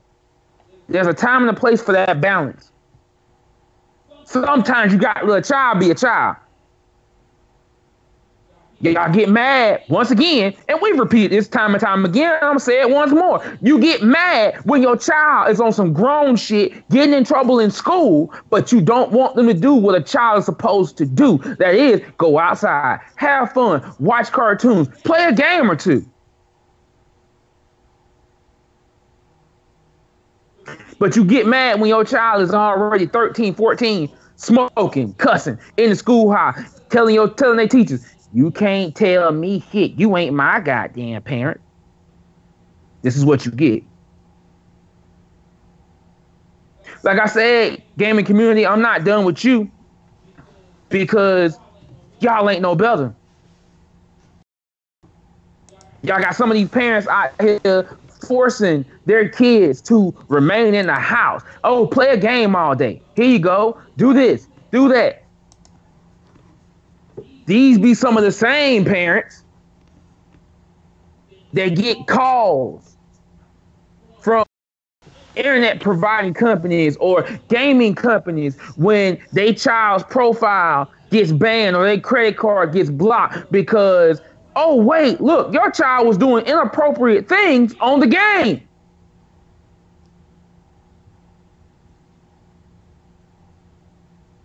Folks, there's a balance to this stuff. In the words of it, there's levels to this shit. Come on now. Keep up. Don't let society raise your children, people. Do not let society raise their children. Because here's the thing, and I'm gonna go ahead and put it in reverse. If your child does not like sports, do not force them to play sports. Do not do it. I'm saying it again, if your child does not like sports, meaning if your child does not want to play basketball, football, soccer, baseball, any of these shits, don't force them. Don't do it, you don't know what you want and type shit. If the kid don't like it, the kid don't like it. If the child don't like it, the child does not like it. Like, seriously. Now, here's the thing, and this is just me.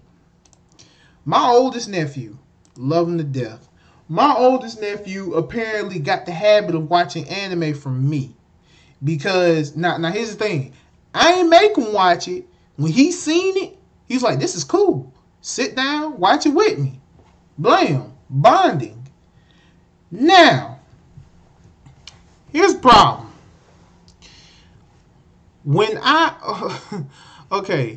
when I talked to him before, every single time he would tell me, he would say, Mom got me to do this.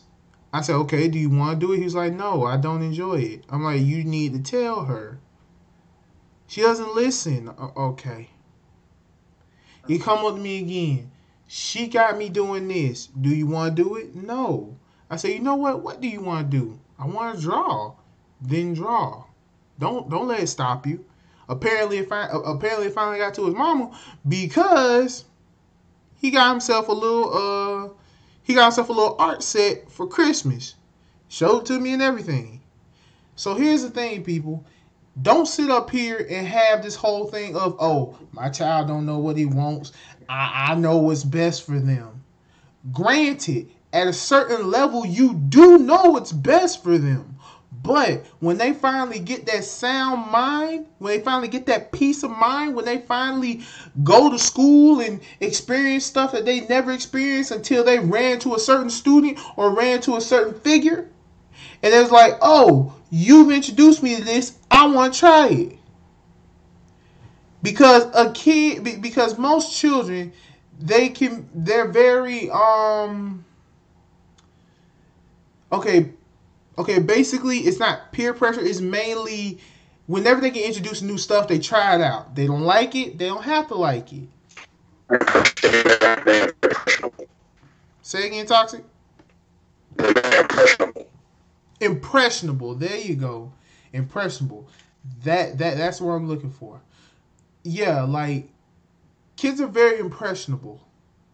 Like you think your kid don't know what's going on whenever they see mommy and daddy fighting. Oh, they see it. They see it. And then and then when they get in trouble in school because your kid probably cussed out the teacher, you go up to the school, I don't know where he got that from. He gets it from you. The child watches, the child observes. That's how a child learns. They watch, they observe, they absorb. They watch, observe, absorb. Because they think it was since mommy and daddy yelling, I think it's cool for me to do it too. And it's just like what that old saying, and it's just how that old saying goes. It starts from the home. It starts from the home. You must, and I repeat, you must show your child what's right, what's wrong, and have them freely be able to talk to you about anything. Because I understand when people are like, oh, I'm trying to put the fear of God into my child. As much as I understand that, because yeah, there was that whole corporal punishment and all that stuff. And no, I'm not disagreeing with it. I feel like sometimes child deserves an ass whooping. I'm just saying. And this is coming from me. Don't care. That's how I was raised. I don't care. So here's the thing. When it comes to that, like I said, it starts at the home. And rewinding back to the whole thing about getting your child to the social norms. Most people in the black community feel like the best way out is for my child to be an athlete. But what if your child doesn't want to be an athlete? It doesn't matter if your child has the body stature. If your child does not want to be an athlete, do not force them into it. Do not force your child into doing anything they don't want to do. If your child's interested in something, listen. Just listen.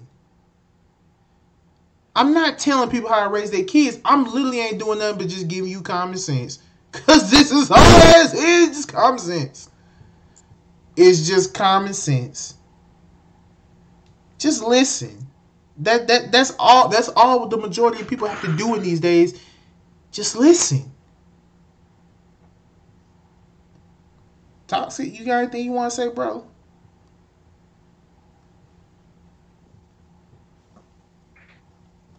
I mean, me, I'm around kids all day, every day, and I see different kids all the time.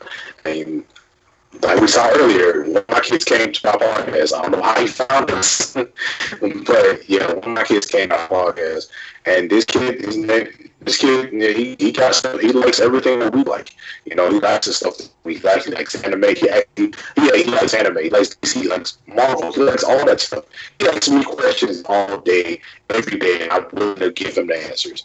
He asks me all kind of questions about anime and all that stuff all the time, and I'm happy that I'm happy to be there for him, and you know, give him the answers that he needs. But I see different kind of kids all the time, every time. I'm in a classroom for 11 and 12-year-olds, and they're all so different. And you can tell that they all come from different backgrounds. They're all black, but they all come from different backgrounds. I got some that's stuck up. I got some that's mean as hell. I got some that's ghetto as hell. I got some that's nice as hell. And it's just all kids have different personalities and things like that, and you know, their personalities come from their parents, or their personality comes from just them in general. But I can tell sometimes a lot of these kids don't like the place that they're in, don't like the things that their parents make them do. They can't do nothing about it because they don't have. Because when we kids, when we kids, no one really listen to us. Toxic, you sound a little distorted.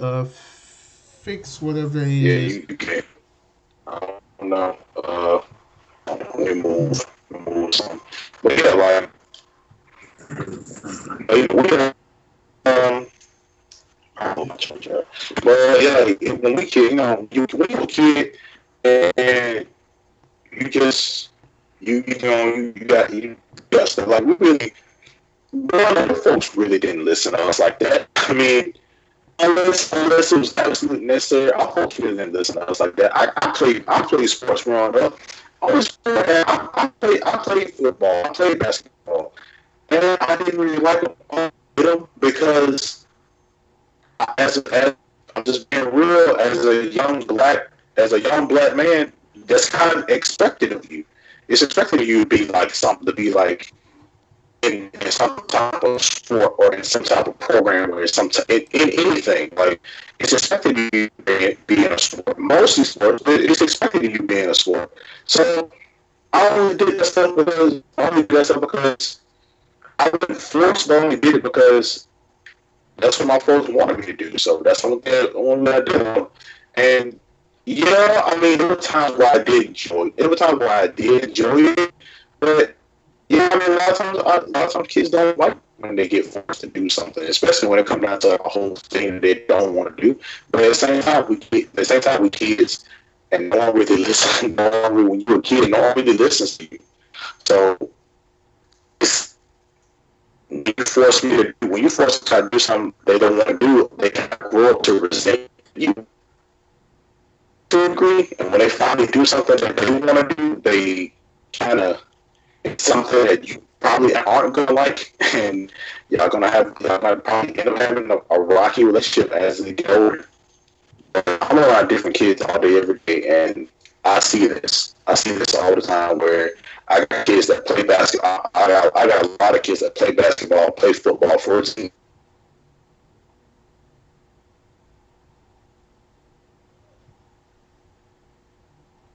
Toxic, you still there? My dad put me on. That my dad's and I can't get out of it. I just gotta sit here and play this game I don't like playing. So and these kids come here frustrated and mad, fuck with their psyche, fuck with their mental. So it's like I don't want to do this, but I'm getting forced to do it because my dad or my mom or my family wants me to do this because it's expected of me to do this. So I understand what these kids be talking about. Because you get forced to do shit you don't want to do, you hate it. But that's me. I mean, I like I say is, folks, listen to your kids. Just listen to them. I mean, it ain't like, a lot of times that's the best thing that they need. Because I tell you now, I listen to they ain't my kids, and they my students, but I listen to them, and they get surprised when I actually sit there and listen to them. Because a lot of kids these days don't have a lot of people that say, "Hey, I care about you. Hey, I love you." A lot of kids don't have that. Especially now, a lot of kids don't have that. So that's me. Just, hey, man, listen to your kids. You never know. You might learn something about them you didn't know. Whatever you want to do, you might want to teach yourself. Yeah, that's me. I'm definitely. All right. So, next topic, which is, do you feel you get what you paid for? Talos, it's on you, brother.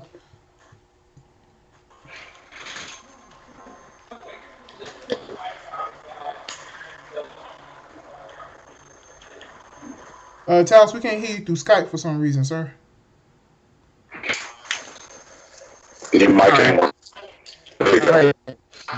Okay, here we go. Like I said before, I do. I'm not gonna apologize for the rain I did before, but this is kind of like, do y'all feel like you get what you paid for? And what I mean by it is like, okay, we've talked about this somewhat with the DLCs and a lot of other things, but I want to ask, do you really feel you get what you pay for when it comes down to stuff that's basically designed for our community, for the geek, the gaming, the nerd? Do you feel like you get what you're paying for? And it's for me, it's more so towards the subscriptions. Well, not really towards them, but it's like I want to hear from y'all. Even y'all in the comments, if you got some experiences, share it out, talk to us. But from my brethren right here, a lot of stuff that y'all have gotten throughout the years and stuff. Because I know y'all have had some subscription somewhere. We all got PlayStation Plus, and I can kind of start and say honestly, sometimes I don't feel like I get what I'm paying for out of PlayStation Plus. But maybe that's because I'm subscribing from month to month. I'm doing the 9.99. And like, yeah, I know I get to, get free games, and stuff of that nature. And I also get to play online with friends. But honestly, I don't really feel like I'm getting what I paid for because there are so many other games out there. Like, you giving me indie games to play. Some of them true, but some of them are crap. I have to say it. You throwing crap at me on certain months, and that's bad. Especially when we in that in between the months of new games coming out. It won't be for a minute until a new game comes out and such, and you just come on, keep up. Like you can do better. I do. I feel like that. I really do. I really do. So, but how about y'all? Like, what do y'all feel? Like, y'all feel some of your subscriptions are great or are they lackluster? Need some work. What? Okay. Yeah, I do have something to say. When it comes to certain subscriptions, do I feel like I get what I paid for? I'm gonna go ahead and use the number one. Okay, there are some subscriptions I feel like I feel like I got what I paid for, and there are some subscriptions where I feel like I didn't get what I paid for. Okay, PlayStation Plus. I feel like when it comes to PlayStation Plus, depending on how you see your membership, you would say, yeah, I think I got enough. Yeah, I think I got what I paid for. Now, I agree with Talos. Some of those free games are ass. Some of those free games are ass. And not to mention that, and not with just some of those free games are ass. Some of the free games. Do you know how frustrating it gets when you find out that a game that you have already becomes free on PlayStation Plus?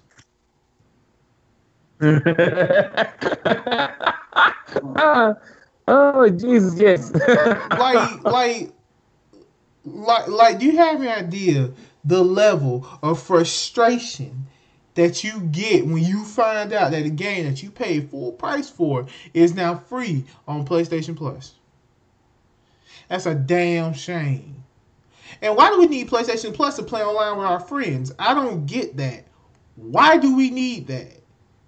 I felt I know that that's a way of saying, hey, keep giving us money so you can play with your friends. I understand that, but this is the new age, the new digital age, where everybody plays online. I feel like that should be a free service. I feel like playing online should be a free service, not when you subscribe to PlayStation Plus. I shouldn't have to have that little yellow icon by my name if I want to play some Overwatch with some. If I choose to want to play some Overwatch with my friends, and and like I said, it should be a free service because, okay, especially if you pay for the yearly one, it should be a free service. Nothing more, nothing less. It should be a free freaking service because, like I said, we are at an age of gaming where everybody's playing online. So why is it that we have to keep throwing money at you for a subscription so we can play online with our friends? I see it as a bunch of bullshit. I mean, hell, there are some games where if you don't have PlayStation Plus, you cannot play the fucking game at all. Yep. So no, I honestly feel like I don't get what I paid for.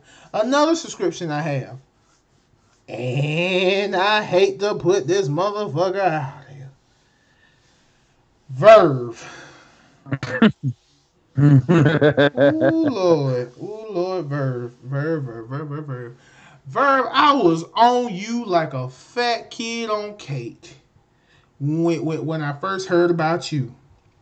I said, Verve, What the hell on Verb? Oh shit, Crunchyroll, Funimation, Cartoon Hangover. Oh snap! I'm like, okay, I see what you're doing. And I see you said made by Crunchyroll. I'm like, okay, Crunchyroll, I see what you mean. And Crunchyroll said this, and I quote: "I want to make Verve into the nerd edition of Netflix." I said, okay, I see you. I see you.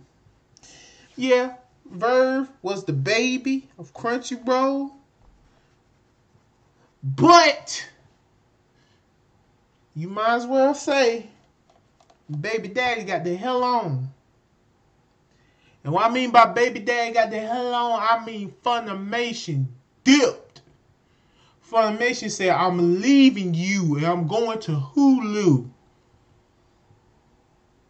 And then when Funimation left, people left Verve. A lot. And look, it's just like what Tasha said. As long as Verve making money, it ain't going nowhere. I'm not saying it is.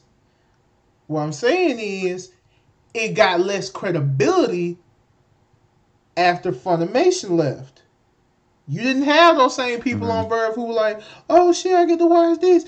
Bro, do you have any idea how many people are pissed now because they can't watch the dub version of Attack on Titan on Verve? People like, I don't want to Attack on Titan. It's bullshit. Blase, and all that bullshit. Like in all honesty. So, when it comes to services, like, do I feel like I get what I paid for? On most cases, no. Most cases, I don't. Like, honestly. But, Toxic, what about you, brother? I'm going to go in the comments while you talking. I mean, to a degree, I mean, I don't, when it comes down to PlayStation stuff, I don't buy much. Like, I don't buy, only time I really buy games is when if it's a game I'm looking forward to or trying to get. So other than that, I really don't pay that much for PlayStation Plus. I mean, I got PlayStation Plus, yeah, and stuff like that, but I really, like, when it comes to games, I really don't buy that many games unless it's a game I'm really looking forward to or trying to get. But I mean, yeah, like it's like how GT said. I mean, you know, the whole like, why do I need PlayStation Plus just to play online? Like, you know, I mean, I know having PlayStation Plus, you get all these kind of perks and stuff like that. You get all these cool stuff. You get shit, but at the same time, it's like when you don't have it, it kind of limits you. Like if my PlayStation Plus went away now, I can't play Fighter Z online, and like I can't play Fighter Z and stuff online really. So what what am I supposed to do? Like I have to, you know, I have to have PlayStation Plus to play that online. That's my game. Like that's my shit. I have to have PlayStation Plus for that online. But it's not about, I mean, I don't really have that many subscriptions to really that many things. But other than that, I mean, a lot of times I feel like I do get what I pay for because I choose and buy the things that I want. So, but it all come down to, I mean, yeah, to a degree I do, but only beef I really got is with PlayStation Plus, like the whole like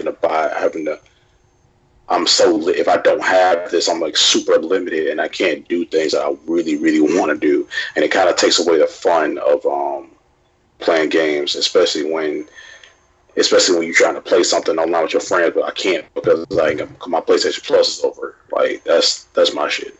But yeah, that's me. That was a gripe of yours you had. Okay. So, yeah. Overall, okay, so as I go in the comments, I see that Alex has said some of the free games you get from both PlayStation and Xbox are some games that didn't sell well. So to get people introduced to certain game companies or they have a deal with a developer. He also said it won't be a free service on console. If Sony, for example, owns the servers, Microsoft and Nintendo as well, we are basically pay service fees monthly for their servers in a way. Yeah. Yeah, I mean, I understand that. I do, you know, I really do understand that. But at the same time, I still ask this question, like, why in the hell should I have to pay, even if it's a third party that's doing it? Why in the hell should I have to pay for pay service fee for servers when in fact, hey, look, guess what? I'm already paying my cable company. I'm already paying my Wi-Fi provider. That's enough. Let me play with my friends the way that I feel like. Not, oh, I gotta pay to do this. I gotta pay to play with them. Because if that was the case, no offense, I'd rather see us go back to the age of, hey, let me go to my homeboy house and we sit over here and play. Because it leads back to the thing where I said about forcing your kids. Look, hey, if kids don't have that outlet to where they have to stay in, they can stay in just to talk to friends and they have to go out to make those friends. Cool. Right. Okay. Well, I think that is the last one on the serious note. So right now we have the homie Toxic, which is, what character in any form of media are you if you were evil? Alright, so my bros, they understand what I mean, but to all the people out there, pick basically who is in it can be anime, video game, DC, Marvel, even shows like Game of Thrones, stuff like that. What character is a perfect example of you if you were pure evil, not anti-hero, not anti-hero, not like a thug or anything like that. No, what is a perfect example of you if you were pure evil? You have to pick a pure evil character. I want it in the comments. For me, if I was pure evil, y'all know me. I'm like the laid back dude. You know, I do everything I'm supposed to do. I make decisions I'm supposed to make. I do it. I mean, I may seem nonchalant a lot, but I pay attention and I see shit and I do what I'm supposed to do and I try my best all the time. My bros know that. And I feel like I'm gonna pick three. I'm gonna pick three characters that represent me if I was evil. Goku Black, husbando. That's my husbando. That's my baby. That's my love, my laugh. If I was gay, you know, I'd be doing that, but I'm that's neither here nor there. Yeah, Goku Black. If I was pure evil, well, he's one of Dragon Ball wise. If I was pure evil, I'd be Goku Black. Because to a degree, in his mind, he was a good guy. In his mind, he was, we need to get rid of all the mortals because they're a stain on reality. Yeah, well, Goku Black / Zamasu, the same person. But yeah, another evil, from Naruto. This is my third one. From Naruto, I would be Obito. As fucked up as he was, and as conniving and evil as he was literally, Obito was like literally me if I reached my breaking point. Like if I stopped holding in all my emotions and just started doing the shit I want to do, then Obito is like that perfect example. And my third and final, Bleach wise, Ginjo from the Fullbringer arc. the only Fullbringer that was cool. Ginjo. He pretended he pretended to be Ichigo's friend just to take his shit, and was gonna try to kill his ass even after that. Found out later on he's even related to Ichigo. But yeah, those are my three: is Ginjo, Obito, and Goku Black. Was my three characters I would be if I was evil. I got more, but those are the main three. Okay. Mm-hmm. Indeed that. Well, we already know what time it is. Man, I already know your two. I already know two of them. I'm going to say it. Thanos and Darkseid. Who else? I mean, I mean, you already know those two. You're right. Because Thanos and Darkseid are truly my two of my representations. If I had to be over in Bleach, Ukiora, like Ukiora, like dead serious, Ukiora. If I was in if I was in DBZ, it'd be Broly. I mean, well, it's either Broly or Perfect Cell. Like that. Those two. Like it'll be Broly or Perfect Cell. This nigga said Perfect Cell. I'm saying, You the perfect being, the king's perfect ass, huh? Right. Shout out to Devil Ultimate. But yeah, so you know, it either be those two. Honestly, out of the video game world, it would be either Akuma or or like Haichi. I mean, you know. So you throwing Jack off. So you gonna throw Jack off a cliff and hope he gets stronger, huh? I will throw Wolf off the cliff and hope I know he'll get stronger. He'll come back up stronger. He'll come back up. No. And he gonna come back with a grudge to fuck you up.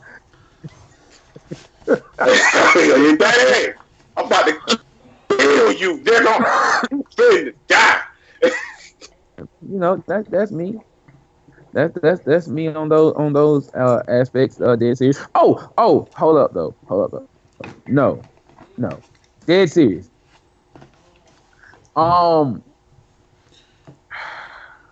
Coming out of anime, if I was just pure evil, like just legitimately all around, like evil.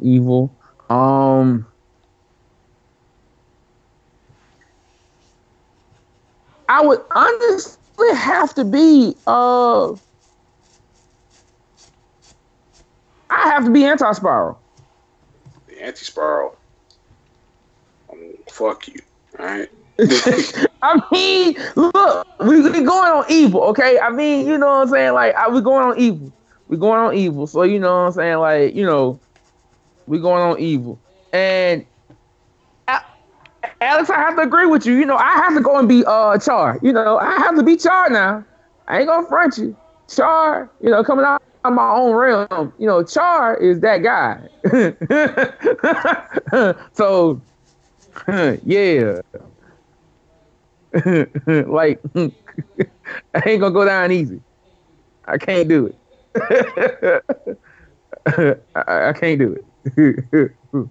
But yeah, them would be me. Oh, quick one. I have to be the White Lich from Game of Thrones. The White Walker one, the White Walkers. Them ugly motherfuckers. Yeah. Ugly as fuck. Damn. That's if I'm evil. You know what I'm saying? Man, ain't no lotion in the world save their ass. Nigga, that is ugly. Like, God dang, man, fuck that race.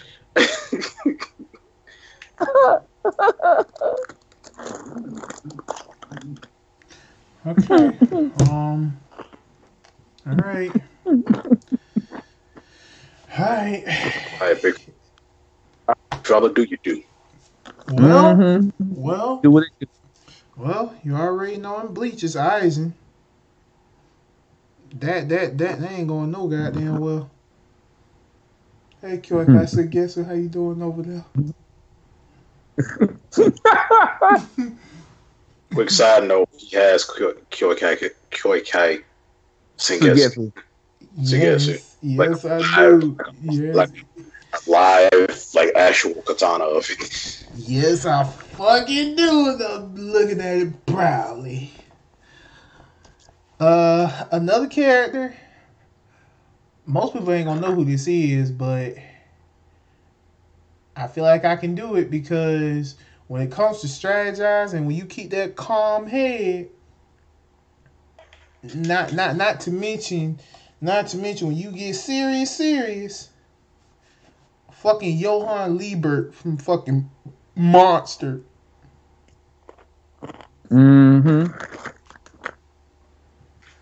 So it's Eisen, Johann Liebert from Monster. What could be another villain? What about somebody from a game You have somebody from a game? or a comic? Somebody from a game, a comic.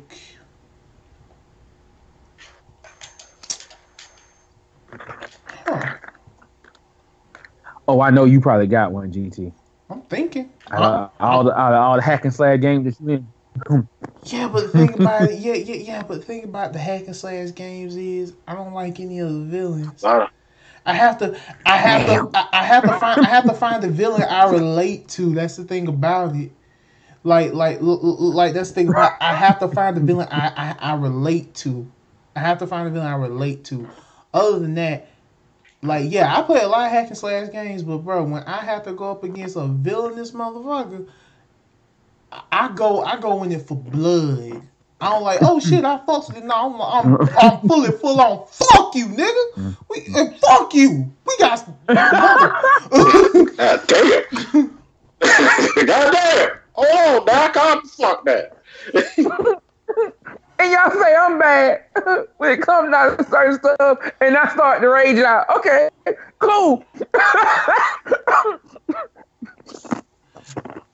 I mean, look, listen. You right, okay? You right. But like I said, because you tell me from video games. I mean, 'cause like I said, when I play video games, I go into that motherfucker like, oh, you gotta die. Like I don't give a damn if I can relate to you or not. You gotta go. You guys to get the hell on. You know what? No. I have my three. Eisen from Bleach, Johann Liebert from Monster, Trace Kushranada from Gundam Wing. He technically ain't anti-hero. I mean, he technically is villainous. He ain't Miliardo Peacecraft, but he damn showed up. It's still Trace is bad enough. Exactly. Trace is bad enough. Shit. But the thing about the thing about Trace Kushranada, although he was, you can't hate that man. You can't. That motherfucker so goddamn charismatic.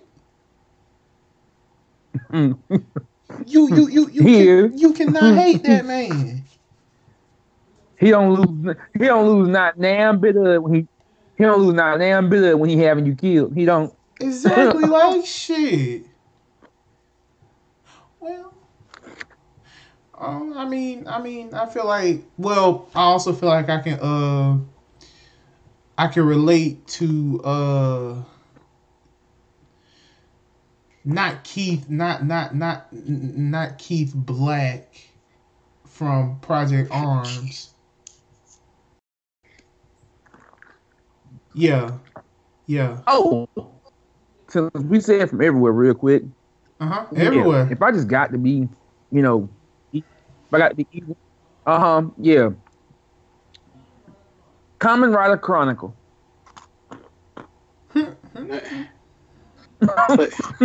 Male.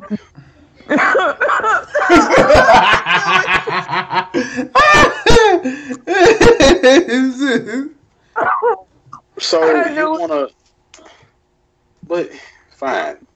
If you chronicle, I'm evil. See, now I have a reason to hate you because I hate that nigga. I couldn't be him. I hate him. I hate him too much for me to be him. Don't get me wrong. He's strong as fuck, but I can't stand him. He too cocky for his own goddamn good, and they gave him power to back it up. I can't stand his ass. So, go ahead. Be that fuck boy. I want somebody with some. I want somebody with some class. Shit, that eat planets and shit. Dead ass. I understand.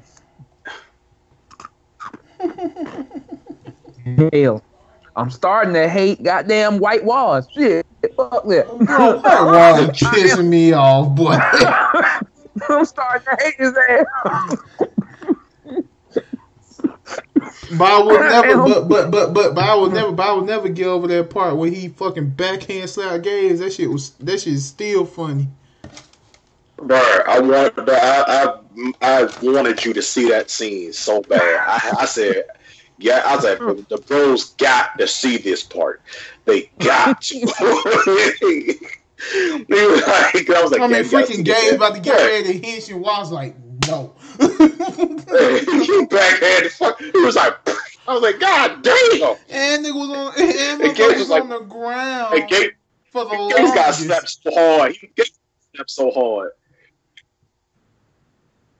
Gaze got slapped so hard.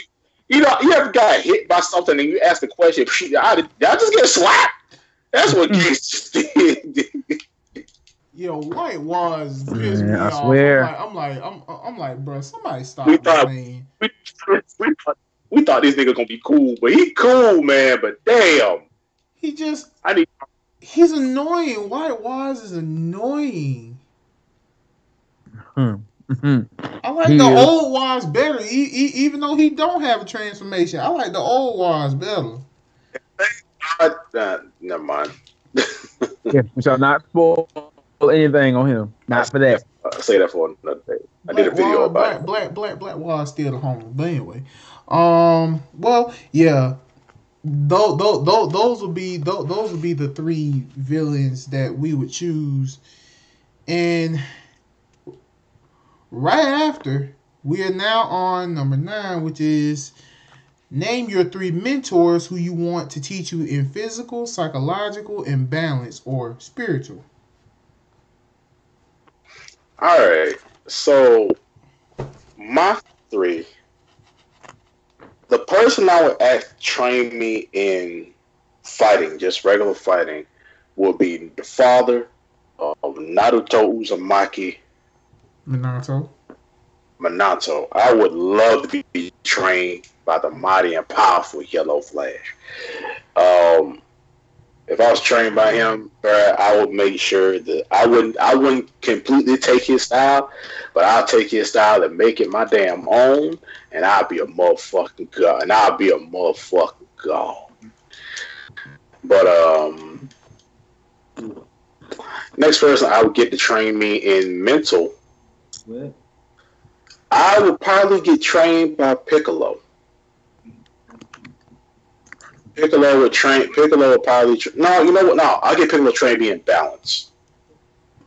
Because Piccolo would train, I would get Piccolo trained me in balance. Because Piccolo, you see, whenever y'all see, Piccolo just ain't standing there just to be cool. Piccolo is always meditating. All the time. Piccolo is really good at that mental training, that meditative state, all that stuff.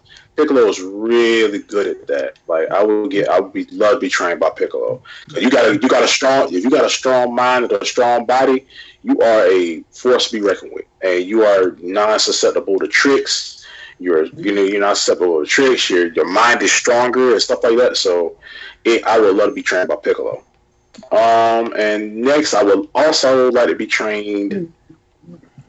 It's a stretch, but I'll be trained by Minato, but I will also love to be trained by Minato, Piccolo, and I also like to be trained. No, motherfucker. It's hard to say. I mean, I love to be trained by I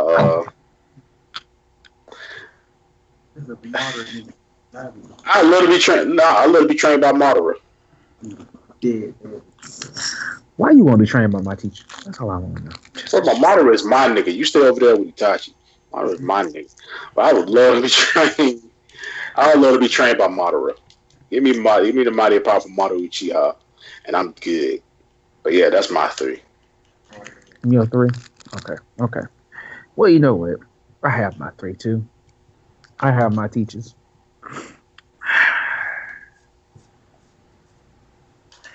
First and foremost, I would love to be trained. I mean, dead seriously trained by Char himself. Like, let's just be real for a quick minute. Any Gundam pilot, I mean, most Gundam pilots I know, and I even have to say this about my boy Setsuna. I don't really think they can stand up to Char. I really don't think they can stand up to him. I really don't. I really don't see them standing up to him like that. I'm talking about when they created that character, they made him busted. They did. Sure, you got pilots out there now that, oh, they stronger because their Gundams are stronger and this, that, and the third. But let's be honest. It's not about the Gundam, it's the pilot that's inside. That right there. And if you was to put this man in, say, Double O Rising, that's a bad day for anybody. I'm just gonna be honest. So, first of all, since I got to put them in the categories, it would be Char for the I'll say the mental aspect of it. I'll say mental.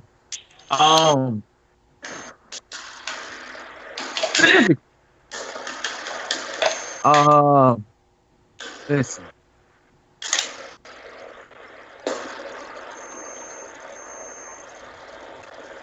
I have to say something.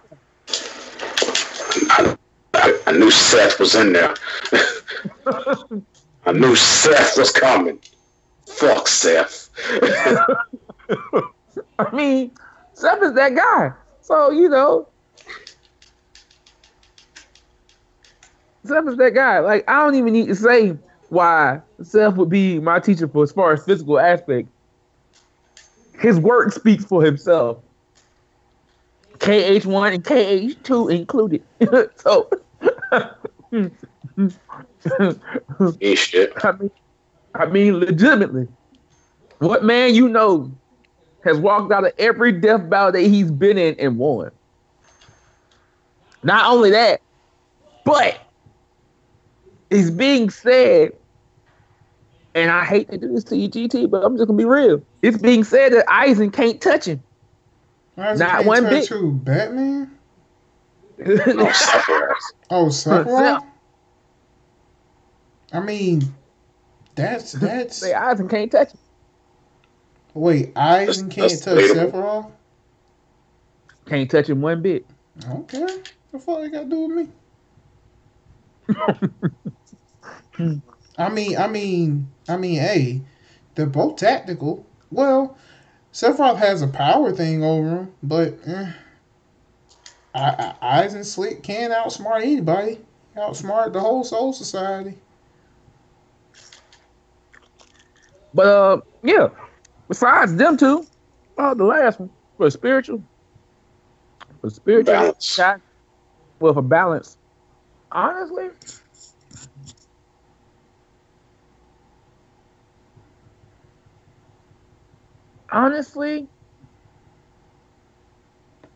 I got to put it like this: Rayleigh, and this is for my boy Juku. Even though Ashanti mentioned it in the comment. But yeah, Rayleigh from One Piece. The reason why I say this, Rayleigh gave everything. Rayleigh gave it all. And I promise you, it would be dope to have him as my teacher. Like, to learn the King's Conqueror Haki.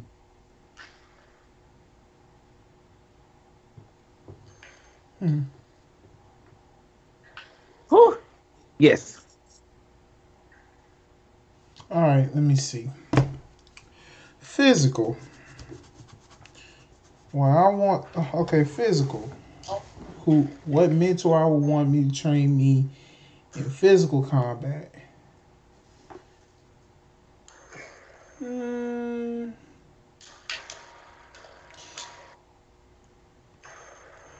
want to say.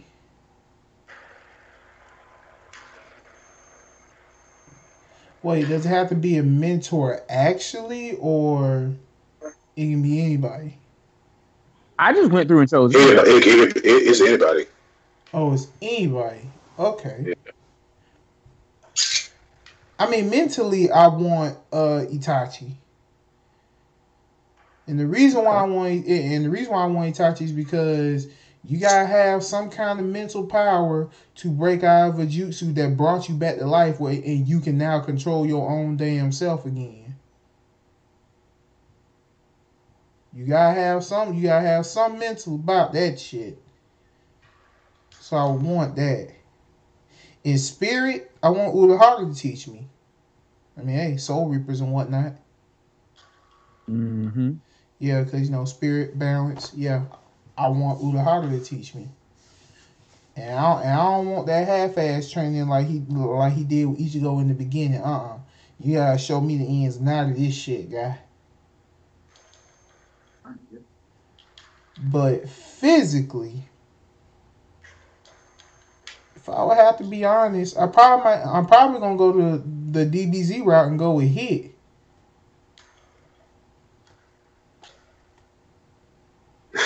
I was going to do DBZ. I was going to do Whis. Yeah, either we. But the reason why I chose Hit, cause hey, I like his abilities. His abilities dope. So yeah, physically Hit or Whis. Physically Hit or Whis. Mentally Itachi, and balance or spiritually Urahara. Now, let's see what we on now. Okay. Yep. And now we about to get into the funny. A superpower you don't want by Toxic. Alright, what is a superpower that if it was given to you, would you hate having? I'm gonna let y'all go on this. I'm gonna let y'all go first on this one. Okay. Hold on. I got it real quick. I got one. Superpower. Okay. Yeah. Yeah, you know what I'm saying? Okay, hold on. A superpower that I just really, really, hate and really wouldn't want. Honestly, I would not like to fly.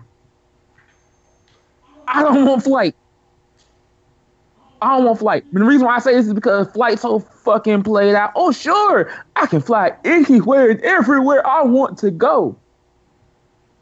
Cool. Flight also means that if anybody just really, really wants to zap you, because I say it as it is and it's always proven. Anything that flies, you don't that don't mean you have a resistance to electricity.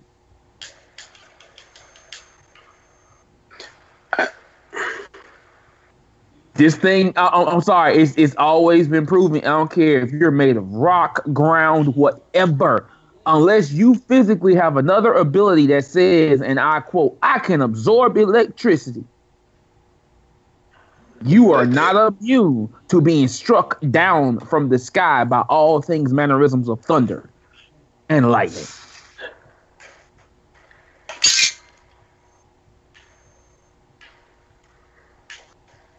So, no. Because that basically is giving you that weakness. No, thank you. I don't want it. I'm Gucci. Like, I would not like that. Jeez, I got mine, but GT, go ahead. I don't know if y'all remember an old Marvel comic about a character who apparently, when he explodes, he dies. There's no coming back for this motherfucker. Yeah, he's an X-Man. I don't want that shit. Plain and fucking simple. I don't want that shit. Oh, look, if I use my power, I die. Oh, fuck that. No, no, thank you. I got 3. Yeah, that's why I told y'all to go first. I also don't want the power of Calendar Man or Polka Dot Man.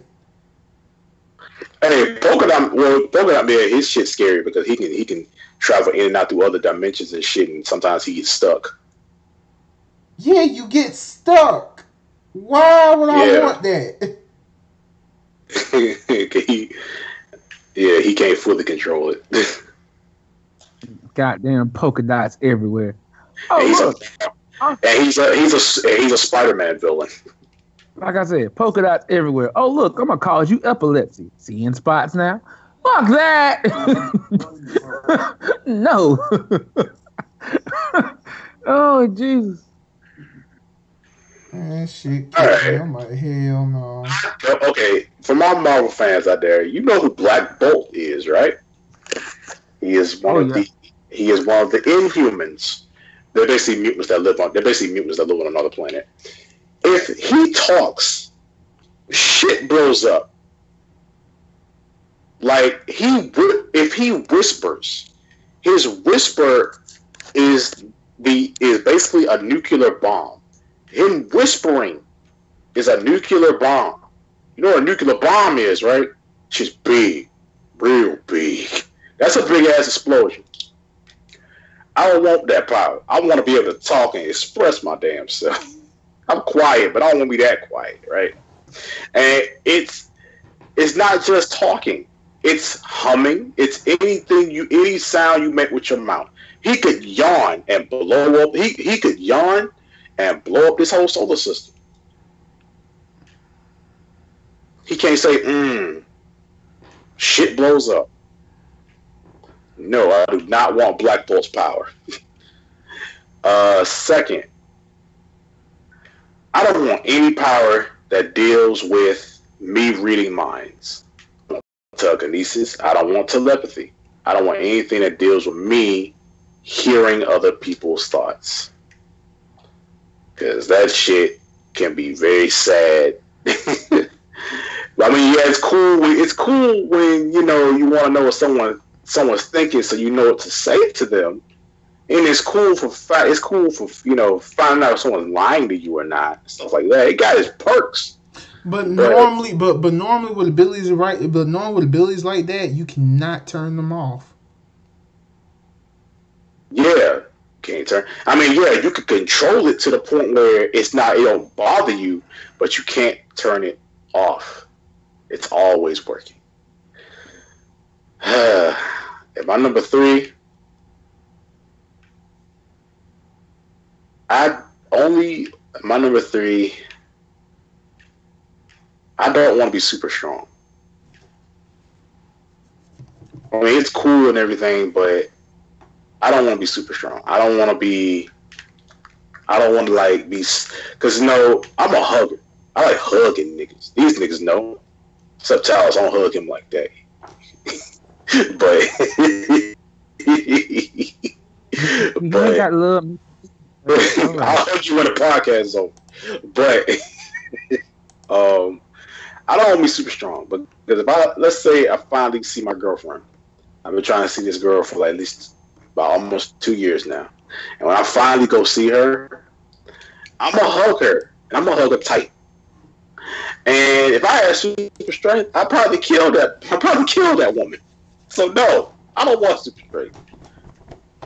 Yeah. I mean, it's got its perks when hey, someone's stuck. Hey, this is stuck under my bed, but I can't reach it. Oh, I just pick your bed up one hand.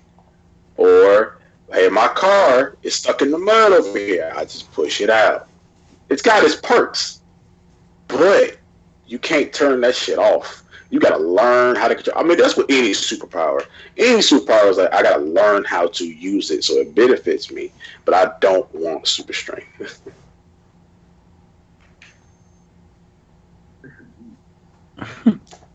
Man. Yeah. Yo, okay, real quick before you go on GT, real quick. Um, man, I can't with the telekinesis either. No offense. And the reason why is because I'm gonna be real with you. Telekinesis has been known to break up many a good friends. Like sometimes you just don't need to know everything. I don't need to know that about thinking, You man. don't. You don't. Sometimes you just don't need to know everything. Sometimes you don't need to. What if I see a girl and like, what if you see a girl and you want to go to? She's real. You got a party, or you at the mall or something. And you see this real pretty girl, and you straighten yourself up a little bit. You get in the mood. You get ready to go talk to her, and she sees you walking towards her. Before you even get to, her, you hear her mind. What this ugly ass nigga come in here talking to me for? God damn! And then she puts on a fake smile, and be like, "Oh hi, how are you? I'm Chloe. How you doing?" Fuck And you, that Chloe. exactly. Fuck you, Yeah, I'm Chloe. just saying though. I know. I know what you was saying. I know what you're saying up there. Fuck you. I'm gonna walk this way. Shit, I'm just saying though. Like legit. I would be that same way, like motherfucker, like you, bitch. You just like, but see me, it would be a little different. Goddamn, walk it up. Hey, how you doing? I'm Chloe. Bitch, I don't even want to speak to you. I know it's fake. Fuck you, and walk the fuck off. No fuck. And you walking off. You walking off. Fuck your ugly ass, you nigga. Well, at least See, you finally that's gonna said make it. me want to come back if I Well, at least you finally said it. Because, okay, look, going with the telekinesis thing, Fuck you. Psyche will preach to the choir on you. This dude said, the best time for me is watching because I cannot read these people's thoughts. If I go to the movies, because he was like, okay, I'm gonna get up and I'm gonna go to the movies one day. He get up and he goes to the movies, and he's like, okay, the reason why I go to the movie because as soon as I go to the movies, I'm gonna get spoiled on the movie I want to see. Because like, oh yeah, man, the guy dies at the end. He like, damn it. He like, damn it. Damn, he's telekinetic powers. Damn it. But yeah, I don't want telekinesis either because like I said, if I read your mind and if it's something towards me, I'm gonna be like, nah. You got a problem with me? Do you have a problem? Say it out loud, motherfucker. Right. Say it with your chest, Yeah. ugly ass nigga. Say it. I don't know what I'm talking about, man. Stop your line. Talk about my shoes again. Stick them up your ass. Like, You said my shoes. You said my shoes ugly. You said they fake. No, I did. And he thinking in his mind. How do you know I say that? And you talk to him with your mind because I can read your mind, bitch. And he's like, oh my god. and motherfucker gonna start running because I just read his mind. That why I know the password to your phone, and that why I know the password to your phone and your bank information, bitch. I'm out of here. That's all I do. And I got the access code to the water supply. Exactly. That's all I need. Fuck out of here. I'm done. Give me the launch. Give me the launch codes. I don't know what it is.